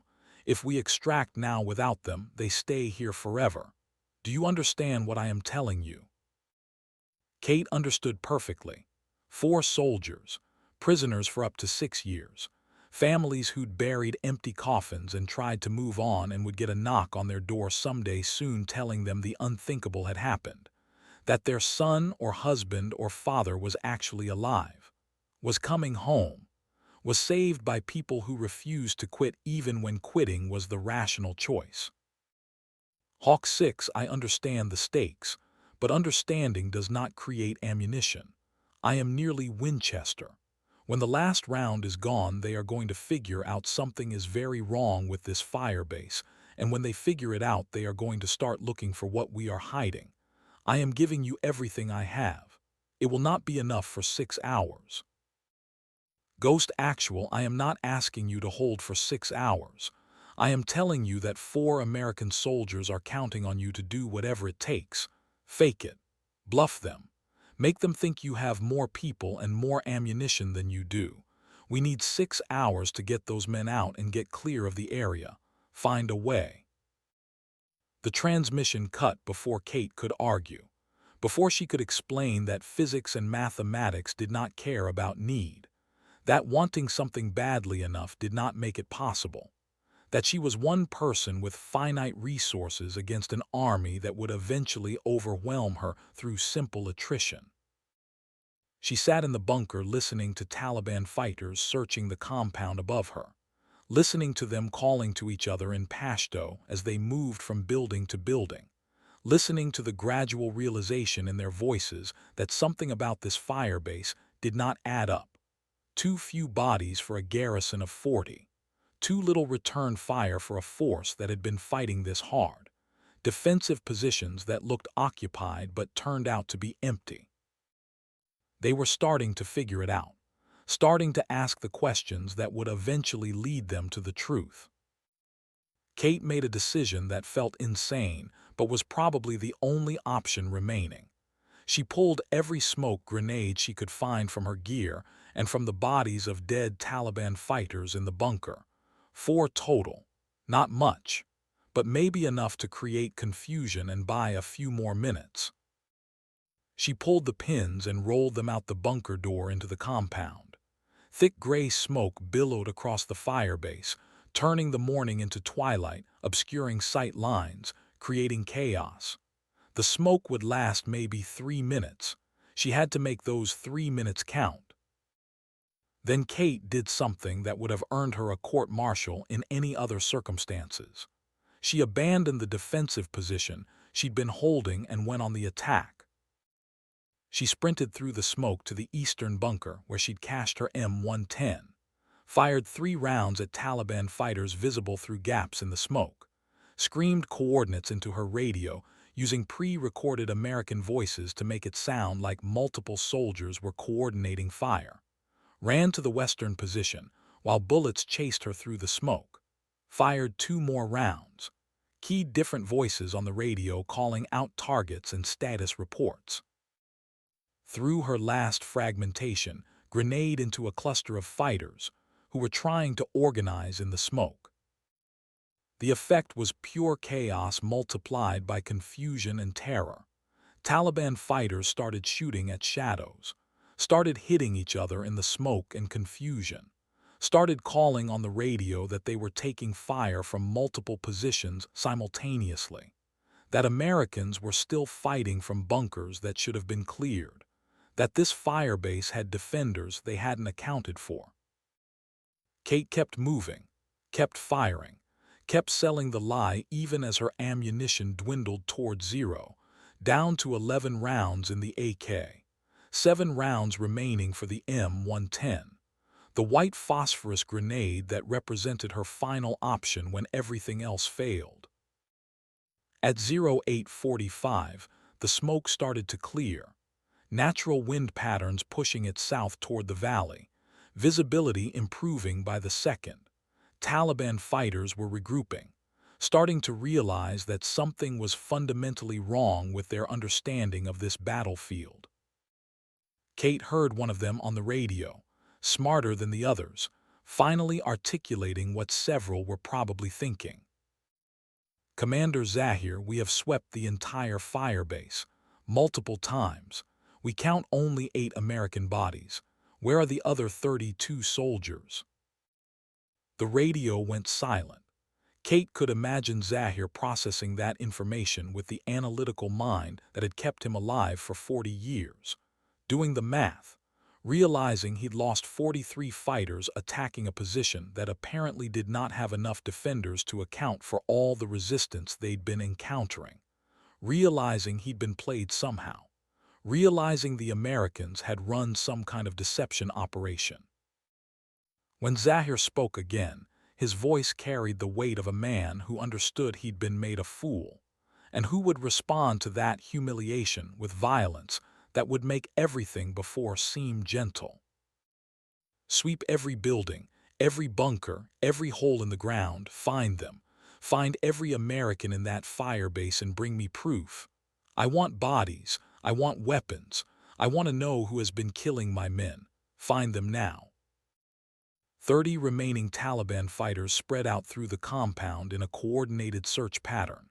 Not rushed, not panicked, just professional soldiers executing a thorough sweep of terrain they now controlled. Kate was out of tricks, out of smoke, out of ammunition except for 7 rounds and 1 grenade that would probably kill her along with anyone nearby when she used it. She had maybe 5 minutes before they found her hiding in the command bunker, and the entire deception collapsed like a house built from lies and prayers. Kate keyed her radio to Hawk 6, whispered because Taliban fighters were less than 10 meters above her position. "Hawk 6, Ghost actual, I am compromised.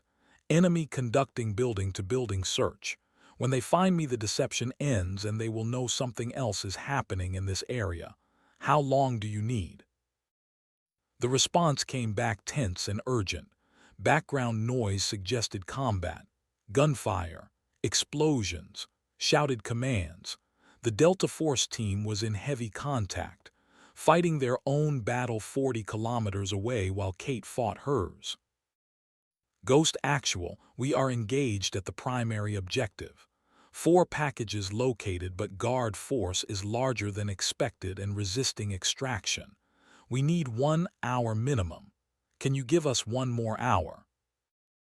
1 hour, 60 minutes, 3,600 seconds. Kate looked at the 7 rounds remaining in her rifle, looked at the white phosphorus grenade that would burn everything within 20 meters, looked at the firebase above her that was crawling with fighters who would tear her apart the moment they discovered the truth. She thought about her father one final time, thought about the last thing he'd said before deploying to Fallujah, the words that had become his epitaph even if they never made it onto his headstone. Some hills are worth dying on. This was that hill. Kate was certain of it now. 4 American prisoners depending on her to buy time measured in blood and bullets. Families who would get their sons back if she could hold for one more hour. A promise she'd made to herself and to her father and to every soldier who'd ever stood their ground when running would have been easier. She pulled the pin on the white phosphorus grenade and held it in her hand while she counted down from 10. Gave herself those 10 seconds to remember what it felt like to be alive, to be human instead of a weapon, to be Kate instead of Ghost actual. Then she threw it and ran for her life. White phosphorus burned at 5,000 degrees Fahrenheit. The military designation was M15 WP grenade. Soldiers called it Willie Pete. The Geneva Convention called it a war crime when used against personnel. Kate Brennan called it the last card in a hand she'd been playing since dawn with nothing but bluffs and desperation. The grenade detonated in the center of Firebase Ghost's main compound with a crack that sounded like the earth splitting open. Burning fragments scattered in every direction, each piece a small sun that stuck to whatever it touched and kept burning until there was nothing left to consume. Metal, wood, flesh. White phosphorus didn't discriminate. It just burned with chemistry that couldn't be stopped by water or dirt or screaming. Taliban fighters caught in the blast radius had maybe 2 seconds to understand what was happening before the burning started. After that, there was only pain beyond human comprehension and the kind of screaming that would echo in Kate's memory for whatever time she had left. She didn't look back, couldn't afford to, just ran through the smoke and chaos and the terrible knowledge that she'd crossed a line somewhere between defending a position and committing atrocities. But 4 American prisoners 40 kilometers away didn't care about lines or laws or the particular shade of gray that separated justified violence from murder. They just needed one more hour. 60 minutes Kate had to buy with whatever tools remained in an arsenal that had been reduced to 7 rifle rounds, and the willingness to do things that would haunt her forever. She sprinted for the eastern perimeter, the side of the firebase that faced away from the main Taliban assault, crashed through the wire that had already been cut during earlier fighting, emerged outside the compound with her lungs burning and her legs shaking, and the distinctive sensation of being completely exposed on terrain that offered minimal cover. Behind her Firebase Ghost was chaos incarnate. The white phosphorus had done exactly what she'd intended, created panic, broken the Taliban assault, sent fighters scrambling to help the wounded instead of searching for the Americans who'd supposedly been defending the position, bought her maybe 5 minutes before someone with authority got control and reorganized the search. 5 minutes, 300 seconds.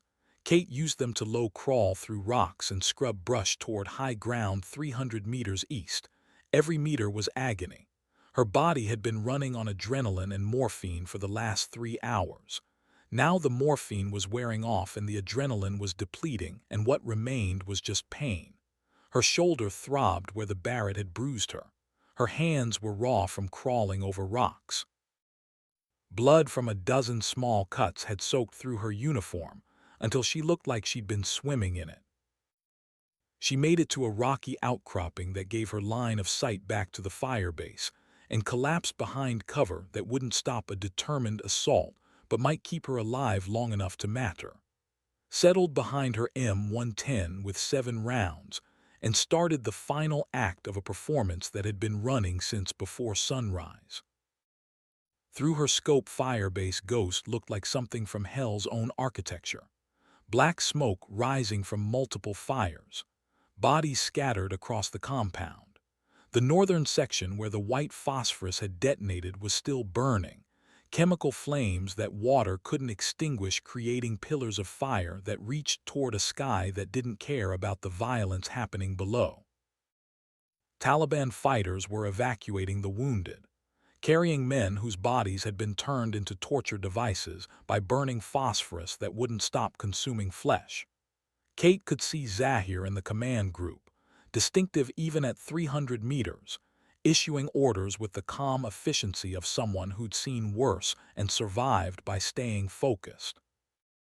She put her crosshairs on a fighter who was trying to organize a casualty collection point. Breathed out, fired. The round caught him center mass and he dropped like someone had cut his strings. The fighters around him scattered, suddenly understanding that the Americans weren't finished, that whoever had been defending Firebase Ghost was still out there, still fighting. Kate worked the bolt, chambered round number 6, found 2 Taliban fighters attempting to set up a PKM machine gun on the firebase's eastern wall. The position would give them perfect fields of fire across the exact terrain Kate was hiding in. She couldn't allow that. Put 1 round through the gunner, shifted. The assistant gunner was smart enough to dive for cover but not quite fast enough. Her second shot caught him as he moved. Both men down. The PKM unmanned. 5 rounds remaining. The return fire was immediate and overwhelming. Every rifle in the Taliban arsenal opened up on her approximate position. Bullets cracked through the air above her head, impacted on rocks around her with sparks and whining ricochets. She rolled left, kept crawling, found new cover behind a larger boulder. The firing continued, but now they were shooting at where she'd been instead of where she was. Kate settled into her new position and fired 3 more rounds in rapid succession. Didn't aim for specific targets this time. Just put rounds into the mass of fighters still visible around the firebase. The goal wasn't to kill. The goal was to make them think. Make them believe Firebase Ghost was still defended by someone with ammunition and training and the willingness to keep fighting.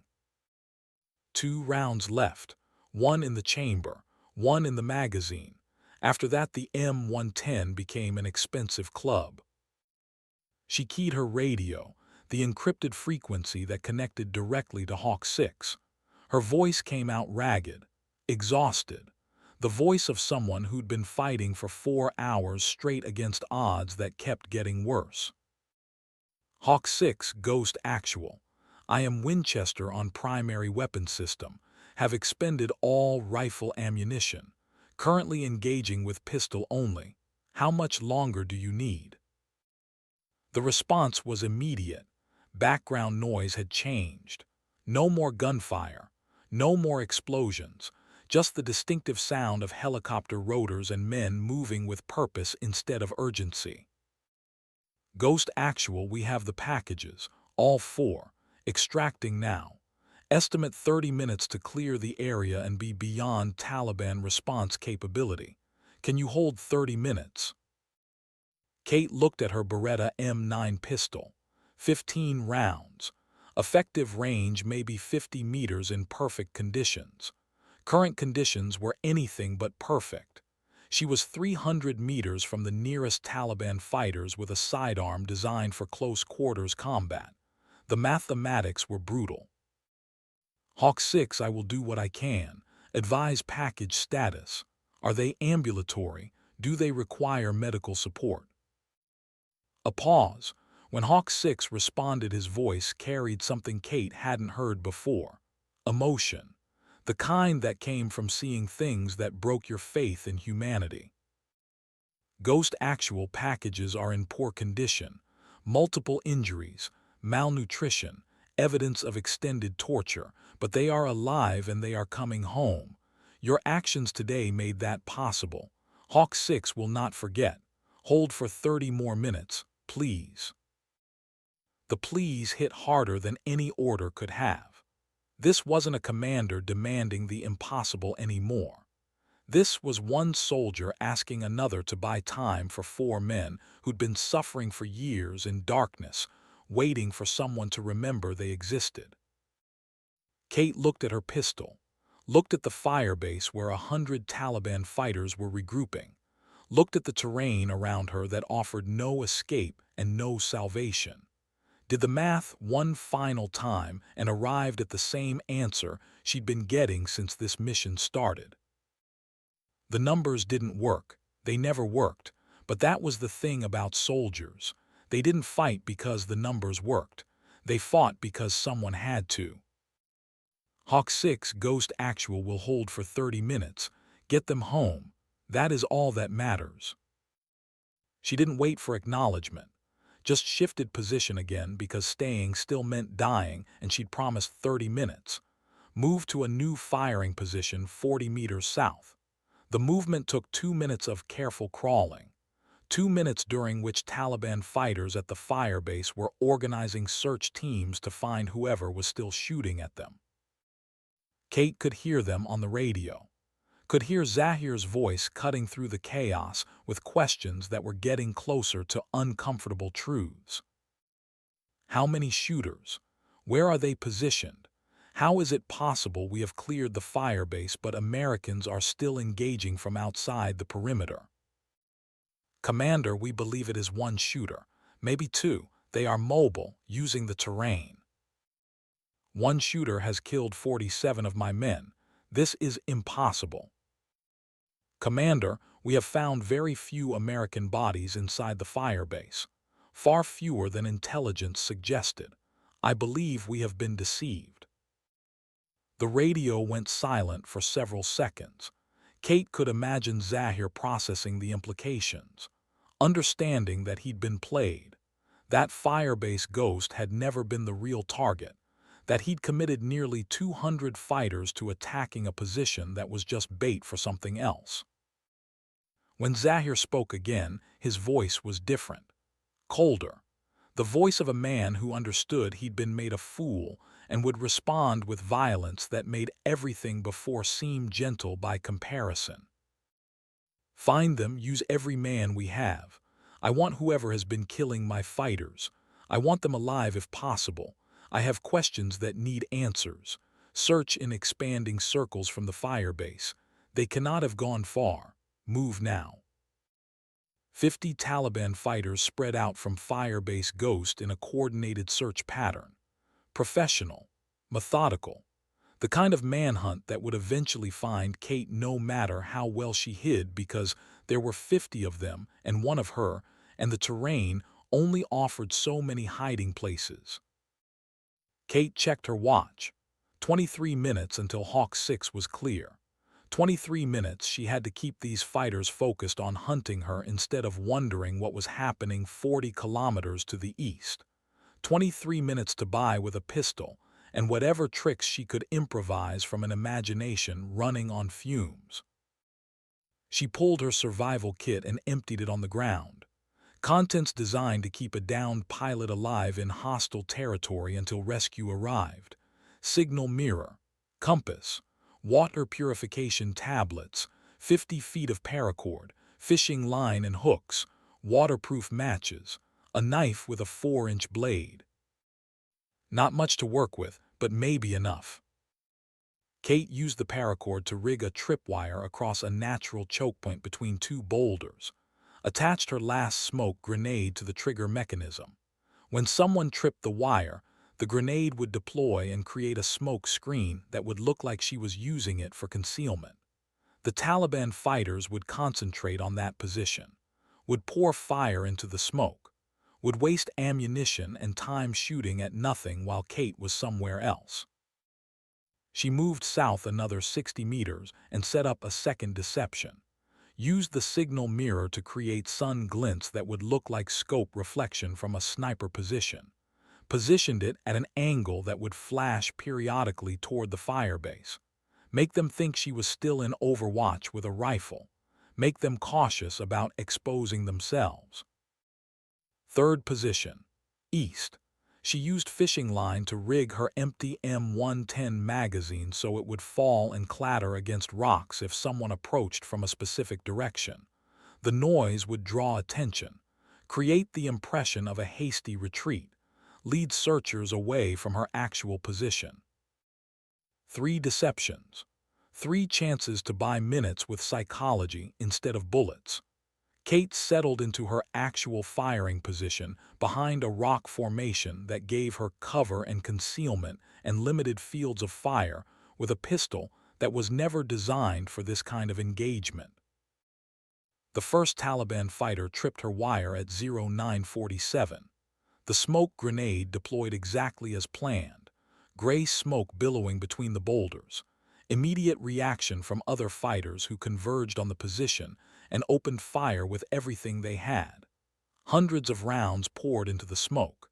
Kate counted to 30 while they wasted ammunition. Then she fired 2 pistol rounds from her actual position 100 meters away. The rounds didn't hit anyone, weren't supposed to, just needed to prove that the shooter wasn't in the smoke, that they'd been shooting at a deception, that whoever they were hunting was smarter than they'd anticipated. The radio chatter shifted to frustration mixed with grudging respect. The American is using tricks, false positions. We are wasting ammunition on shadows. Commander Zahir, this is no ordinary soldier. They are trained in deception, anti-tracking. They know we are hunting them and they are making us work for it. Zahir's response was measured, thoughtful, the response of someone who'd hunted men before and understood the psychology involved. Good, that means they are isolated and afraid. Soldiers who use tricks instead of fighting directly are soldiers who know they cannot win through force. Continue the search. Expand the perimeter. They will make a mistake eventually. Everyone does. Kate moved again, always moving, leading them in circles, using terrain features to mask her passage, leaving false trails that suggested she was heading east when she was actually circling south. Every infantry manual ever written said that evading a larger force required distance, required running as far and fast as possible to break contact. But Kate couldn't run.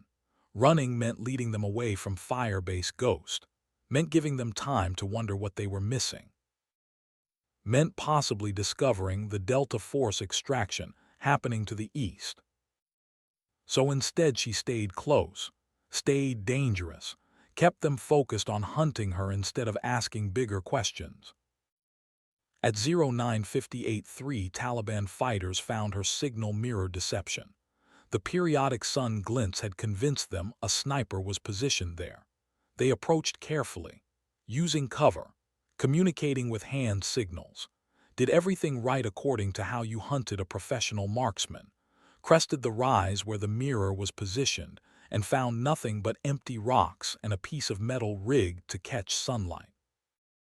Kate was 60 meters away when they made the discovery, close enough to hear their frustrated curses, close enough to put 3 pistol rounds in their direction, not aimed shots, just noise and chaos designed to keep them off balance.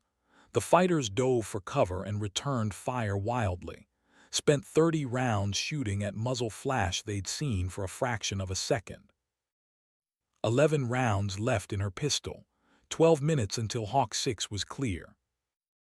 The math was getting tighter.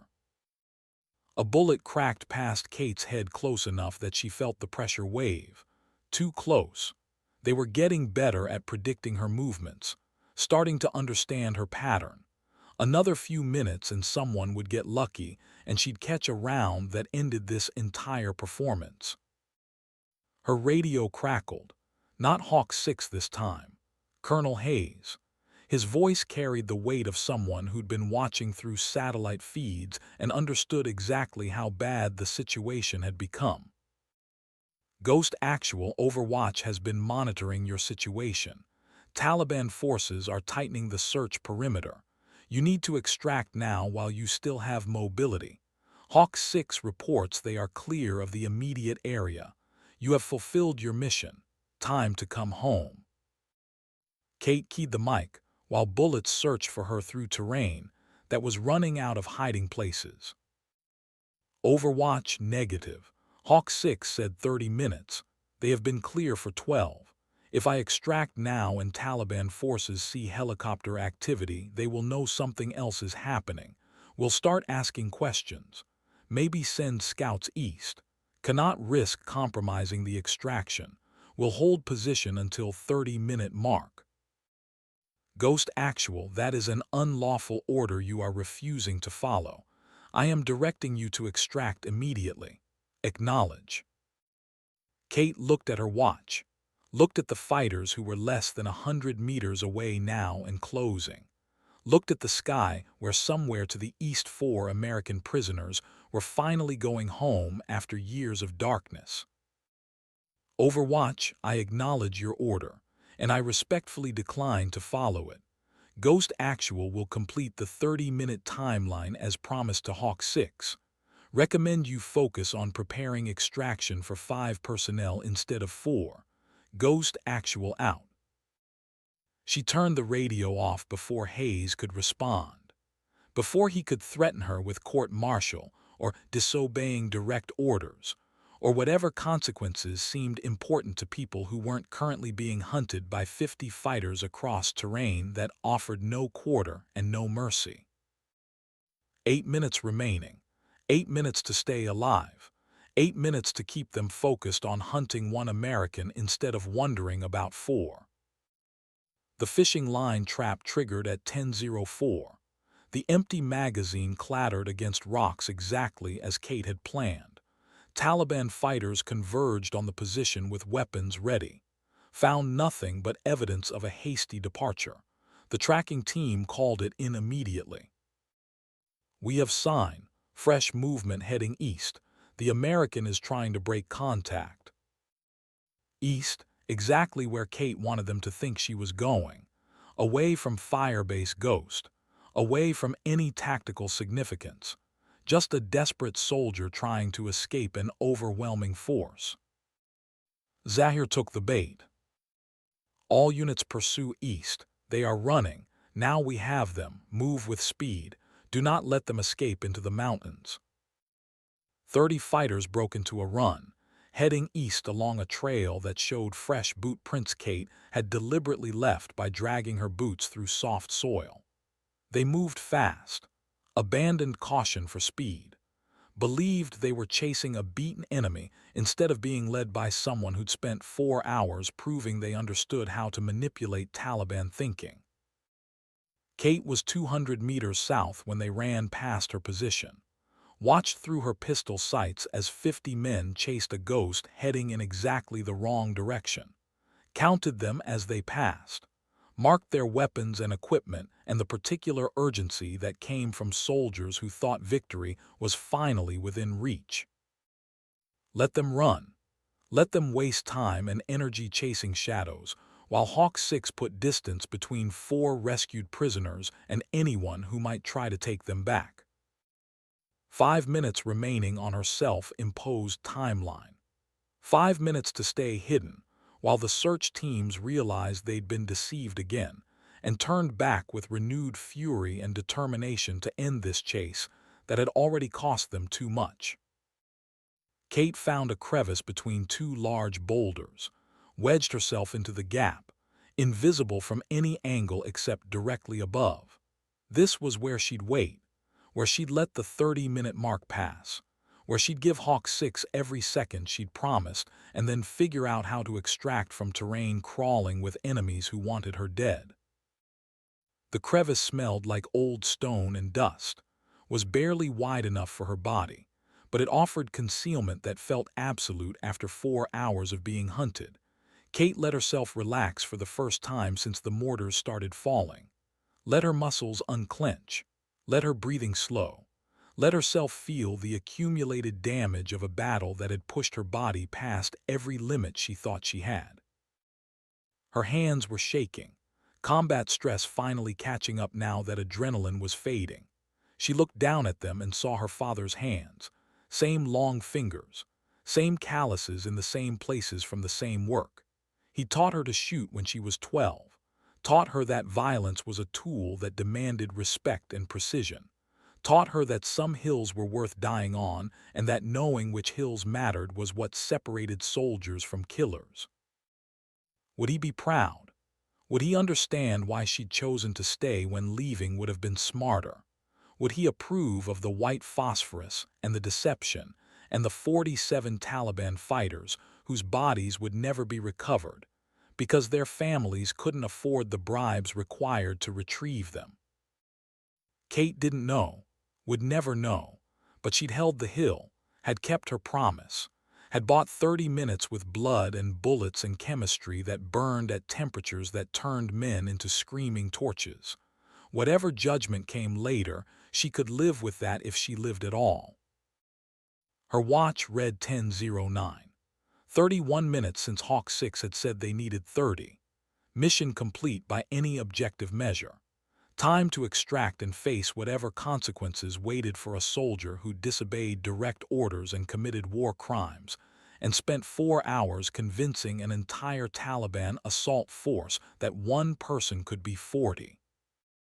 Kate keyed her radio back to life, tuned to the extraction frequency. Any Blackhawk element, this is Ghost Actual requesting immediate extract from grid. The transmission died as rough hands grabbed her from above, pulled her from the crevice with violence that spoke of fury barely controlled. Kate fought back, managed to land one solid elbow strike that broke someone's nose. Then 3 more fighters grabbed her arms and drove her face first into the rocks hard enough that her vision went white and her ears rang. And when the world came back into focus, she was on her knees with a rifle muzzle pressed against the back of her head. Zahir stood in front of her. Up close he looked older than he'd seemed through the scope, 60 at least, maybe older, deep lines around eyes that had seen too much war, gray beard, hands that showed the scars of decades spent fighting. He studied Kate with an expression that mixed anger and curiosity and something that might have been respect. "You are the one who has been killing my men, who destroyed Firebase Ghost, who made me look like a fool in front of warriors I have commanded for 20 years. Kate said nothing. Her training covered this scenario, captured by enemy forces. Name, rank, service number, nothing else. Never explain, never justify, just survive until rescue or accept death with whatever dignity remained. Zahir circled her slowly, taking in her appearance, the blood and dirt and exhaustion, the empty weapons, the tactical vest stripped of everything except the weight of choices that had led to this moment. I counted the bodies in Firebase Ghost, 8 Americans. Your entire garrison was 8 soldiers and you made me believe it was 40. You killed 47 of my fighters, 47 men with wives and children and mothers who will curse America because of what you did today. And you did it alone." He knelt down to her level, close enough that Kate could see the calculation in his eyes, the professional assessment of someone trying to understand a problem that didn't fit expected patterns. Why defend a firebase that your commanders evacuated? Why stay when you could have run? Why kill so many when you could have hidden? Kate met his eyes, held his gaze with what remained of her strength. When she spoke, her voice was rough from smoke and exhaustion but steady, the voice of someone who'd made peace with consequences. "Because 4 American soldiers needed time, and I gave it to them, that is why." Zahir's expression shifted. Understanding dawned. He stood abruptly and shouted orders in Pashto.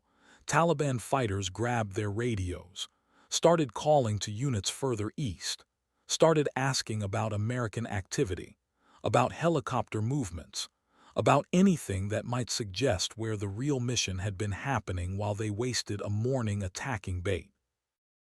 Too late. The reports came back negative. No contact, no sightings. Whatever the Americans had been doing, they'd finished and disappeared while Zahir's entire force was focused on Firebase Ghost.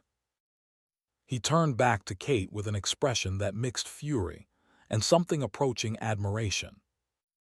"You were the deception, the entire Firebase, everything. You made me commit 180 fighters to attacking a target that did not matter while the real mission happened elsewhere. This is the strategy of someone who understands war at the highest level. Who taught you this?"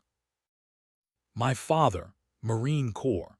He taught me that sacrifice without purpose is waste, but sacrifice for your brothers is the only thing that matters.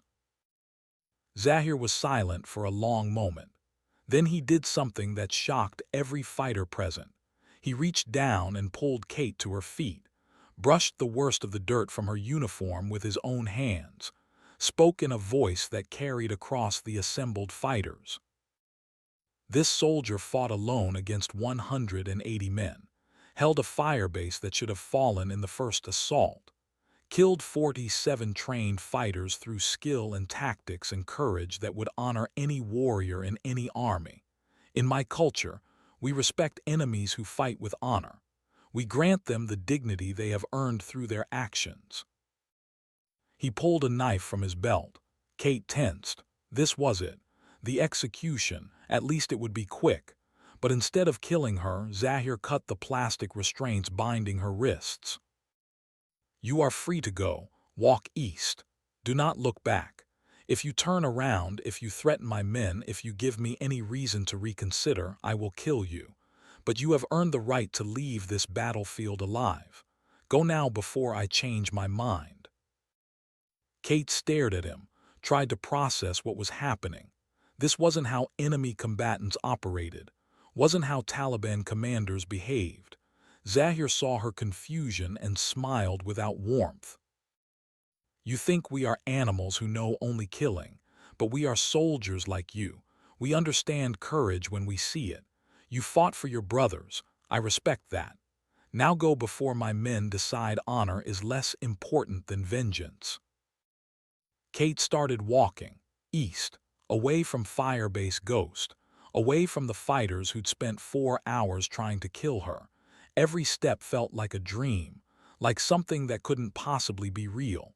She waited for the bullet in the back, for the knife between the ribs, for the ambush that would make Zahir's mercy into just another deception. The bullet never came. She walked for 30 minutes before her legs gave out, collapsed behind a rock outcropping and keyed her radio with shaking hands. Any friendly element, this is Ghost Actual. Requesting immediate extract. I am alone, mobile, and clear of enemy contact. The response was immediate. Hayes himself, voice tight with emotion Kate had never heard before. Ghost Actual, Overwatch has your position via satellite. Blackhawk is inbound. ETA 6 minutes. Kate, you did it. All 4 packages are secure. They are flying to Bagram now. They are going home because of you. Kate closed her eyes, let herself feel it. 4 American soldiers who'd been prisoners for years were free, were safe, were going home to families who'd stopped hoping. And she'd bought them that chance with 4 hours of violence and deception and the willingness to die so they could live. Worth it every goddamn second. The Blackhawk appeared over the ridge line exactly 6 minutes later, settled onto a clearing 50 meters from her position. Hayes jumped out before the wheels touched ground, ran to Kate, and pulled her into an embrace that military protocol would normally prohibit, but that the moment seemed to demand. You held for 4 hours against overwhelming odds. You saved 4 lives. You are either the bravest soldier I have ever commanded or the most insane, possibly both. Kate managed a weak smile. What can I say, sir? I have issues with authority and a tendency to take orders too literally. Hayes laughed, actually laughed, then helped her toward the helicopter while medics ran forward with a stretcher Kate refused to use. She'd walked into this battle on her own feet. She'd walk out the same way even if every step hurt like hell. 6 months later, Kate stood in front of a classified awards board in a room that officially didn't exist at Fort Bragg. The mission had been scrubbed from all records. Firebase Ghost appeared on no maps. The Taliban casualties were attributed to tribal fighting. 4 American POWs had simply walked out of the mountains one day with a story about escaping during a guard shift change. But in the special operations community, the real story spread. The Army sniper who'd held a firebase alone for 4 hours, who'd made 180 Taliban fighters think they were fighting a full garrison, who'd killed 47 enemies and saved 4 American lives through nothing but skill and the absolute refusal to quit when quitting would have been easier. Colonel Hayes stood at the podium reading from a citation that would never appear in her official record. For conspicuous gallantry and intrepidity at the risk of life above and beyond the call of duty, Staff Sergeant Kate Brennan, while acting as the sole defender of Firebase Ghost, did engage and defeat numerically superior enemy forces through the skillful employment of combined arms tactics and personal courage of the highest order. Her actions directly resulted in the successful rescue of 4 American prisoners of war and exemplify the finest traditions of military service. He pinned the medal to her uniform, Silver Star, not the Medal of Honor because that would require public acknowledgement of a mission that officially never happened, but everyone in that room knew. Everyone understood what she'd done and what it had cost. 4 men in civilian clothes stood in the back of the room, the rescued prisoners, Captain John Miller, Lieutenant David Chen, Sergeant Marcus Webb, Sergeant Tommy Reeves. They'd been briefed about operational security, about the need to never speak publicly about how they'd been freed, but Hayes had bent enough rules to let them attend this ceremony. After the formalities ended, Miller approached Kate. He was 43 years old but looked 60. 6 years in captivity had stolen everything except his will to survive. He tried to speak, failed, tried again. We didn't know who held that firebase. Command told us someone was buying us time, but they didn't say who or how. Now we do, ma'am. Thank you doesn't begin to cover it, but thank you. Kate looked at him, at Chen and Webb and Reeves standing behind him, at 4 men who'd survived hell because someone had promised them 30 minutes and delivered 4 hours. You'd have done the same. That's what soldiers do. We hold the line for each other, always. Miller saluted, crisp and formal, the kind of salute you give when words fail but respect demands acknowledgement. Kate returned it, then watched as 4 men who'd been given up for dead walked out of the room toward families who were waiting outside, toward lives that had been stolen and were now, impossibly, returned. 1 year later, Kate stood on a rifle range at Fort Benning training the next generation of Army snipers. Most of them were male. A few were female. All of them had heard stories about the ghost of Firebase Ghost, even if the details were classified enough that nobody knew what was legend and what was truth. A young female private approached during a break. Couldn't have been more than 20. Had that look of determination mixed with uncertainty that Kate recognized from her own past. Sergeant Brennan, is it true? The story about Firebase Ghost, about holding a position alone against a whole Taliban assault force. Kate looked at her, saw herself at 20, saw every young soldier who'd ever wondered if they were strong enough or brave enough or good enough to do what needed doing when the moment came. The story is classified. I cannot confirm or deny any of it, but I can tell you this. When the moment comes, when you are scared and outnumbered and the mission seems impossible, you will find strength you did not know you had. You will do things you never thought possible, because that is what soldiers do. We rise to the moment even when the moment seems too big to handle. How do you know when the moment is worth dying for? Kate thought about her father, about Fallujah, about the firebase that became her hill, about 4 men who got to go home because someone chose to stay. You will know, your gut will tell you, your training will tell you, and your brothers and sisters in arms will be counting on you. When those 3 things align, you do not question, you just hold the line. The private nodded, started to leave, turned back. Sergeant Brennan, whatever happened at Firebase Ghost, thank you for showing us what is possible. Kate watched her walk away, watched a new generation preparing for wars that would demand the same sacrifices, the same choices, the same willingness to stand when standing seemed impossible. She thought about Zahir sometimes, wondered if he was still alive, still fighting in those mountains, still teaching young fighters how to survive wars that never seemed to end. Part of her hoped he was, hoped he'd found whatever peace was available to soldiers who understood that enemies could respect each other even while trying to kill each other. Her phone buzzed, text message from an unknown number. She almost deleted it, then saw the message and froze. 4 packages all home safe, families reunited, debts that can never be repaid, but we remember, always, Hawk 6. Attached was a photo. 4 men with their families. Miller with a daughter who'd been 6 when he was captured and was 12 now. Chen with parents who'd aged 20 years and 6. Webb with a wife who'd never remarried because she'd never stopped hoping. Reeves with a son he'd never met who was 5 years old and looked just like his father. 4 families made whole because one soldier had refused to quit. Kate saved the photo, added it to the small collection of things she kept from her deployments. Dog tags from soldiers who hadn't made it home, a piece of shrapnel that had missed her by inches, a coin from Hayes marking her promotion to Sergeant First Class, the Silver Star citation that nobody outside the Special Operations community would ever read. And now this, proof that some hills were worth dying on, that some promises mattered more than survival, that 4 hours of hell could buy a lifetime of peace for people who deserved it.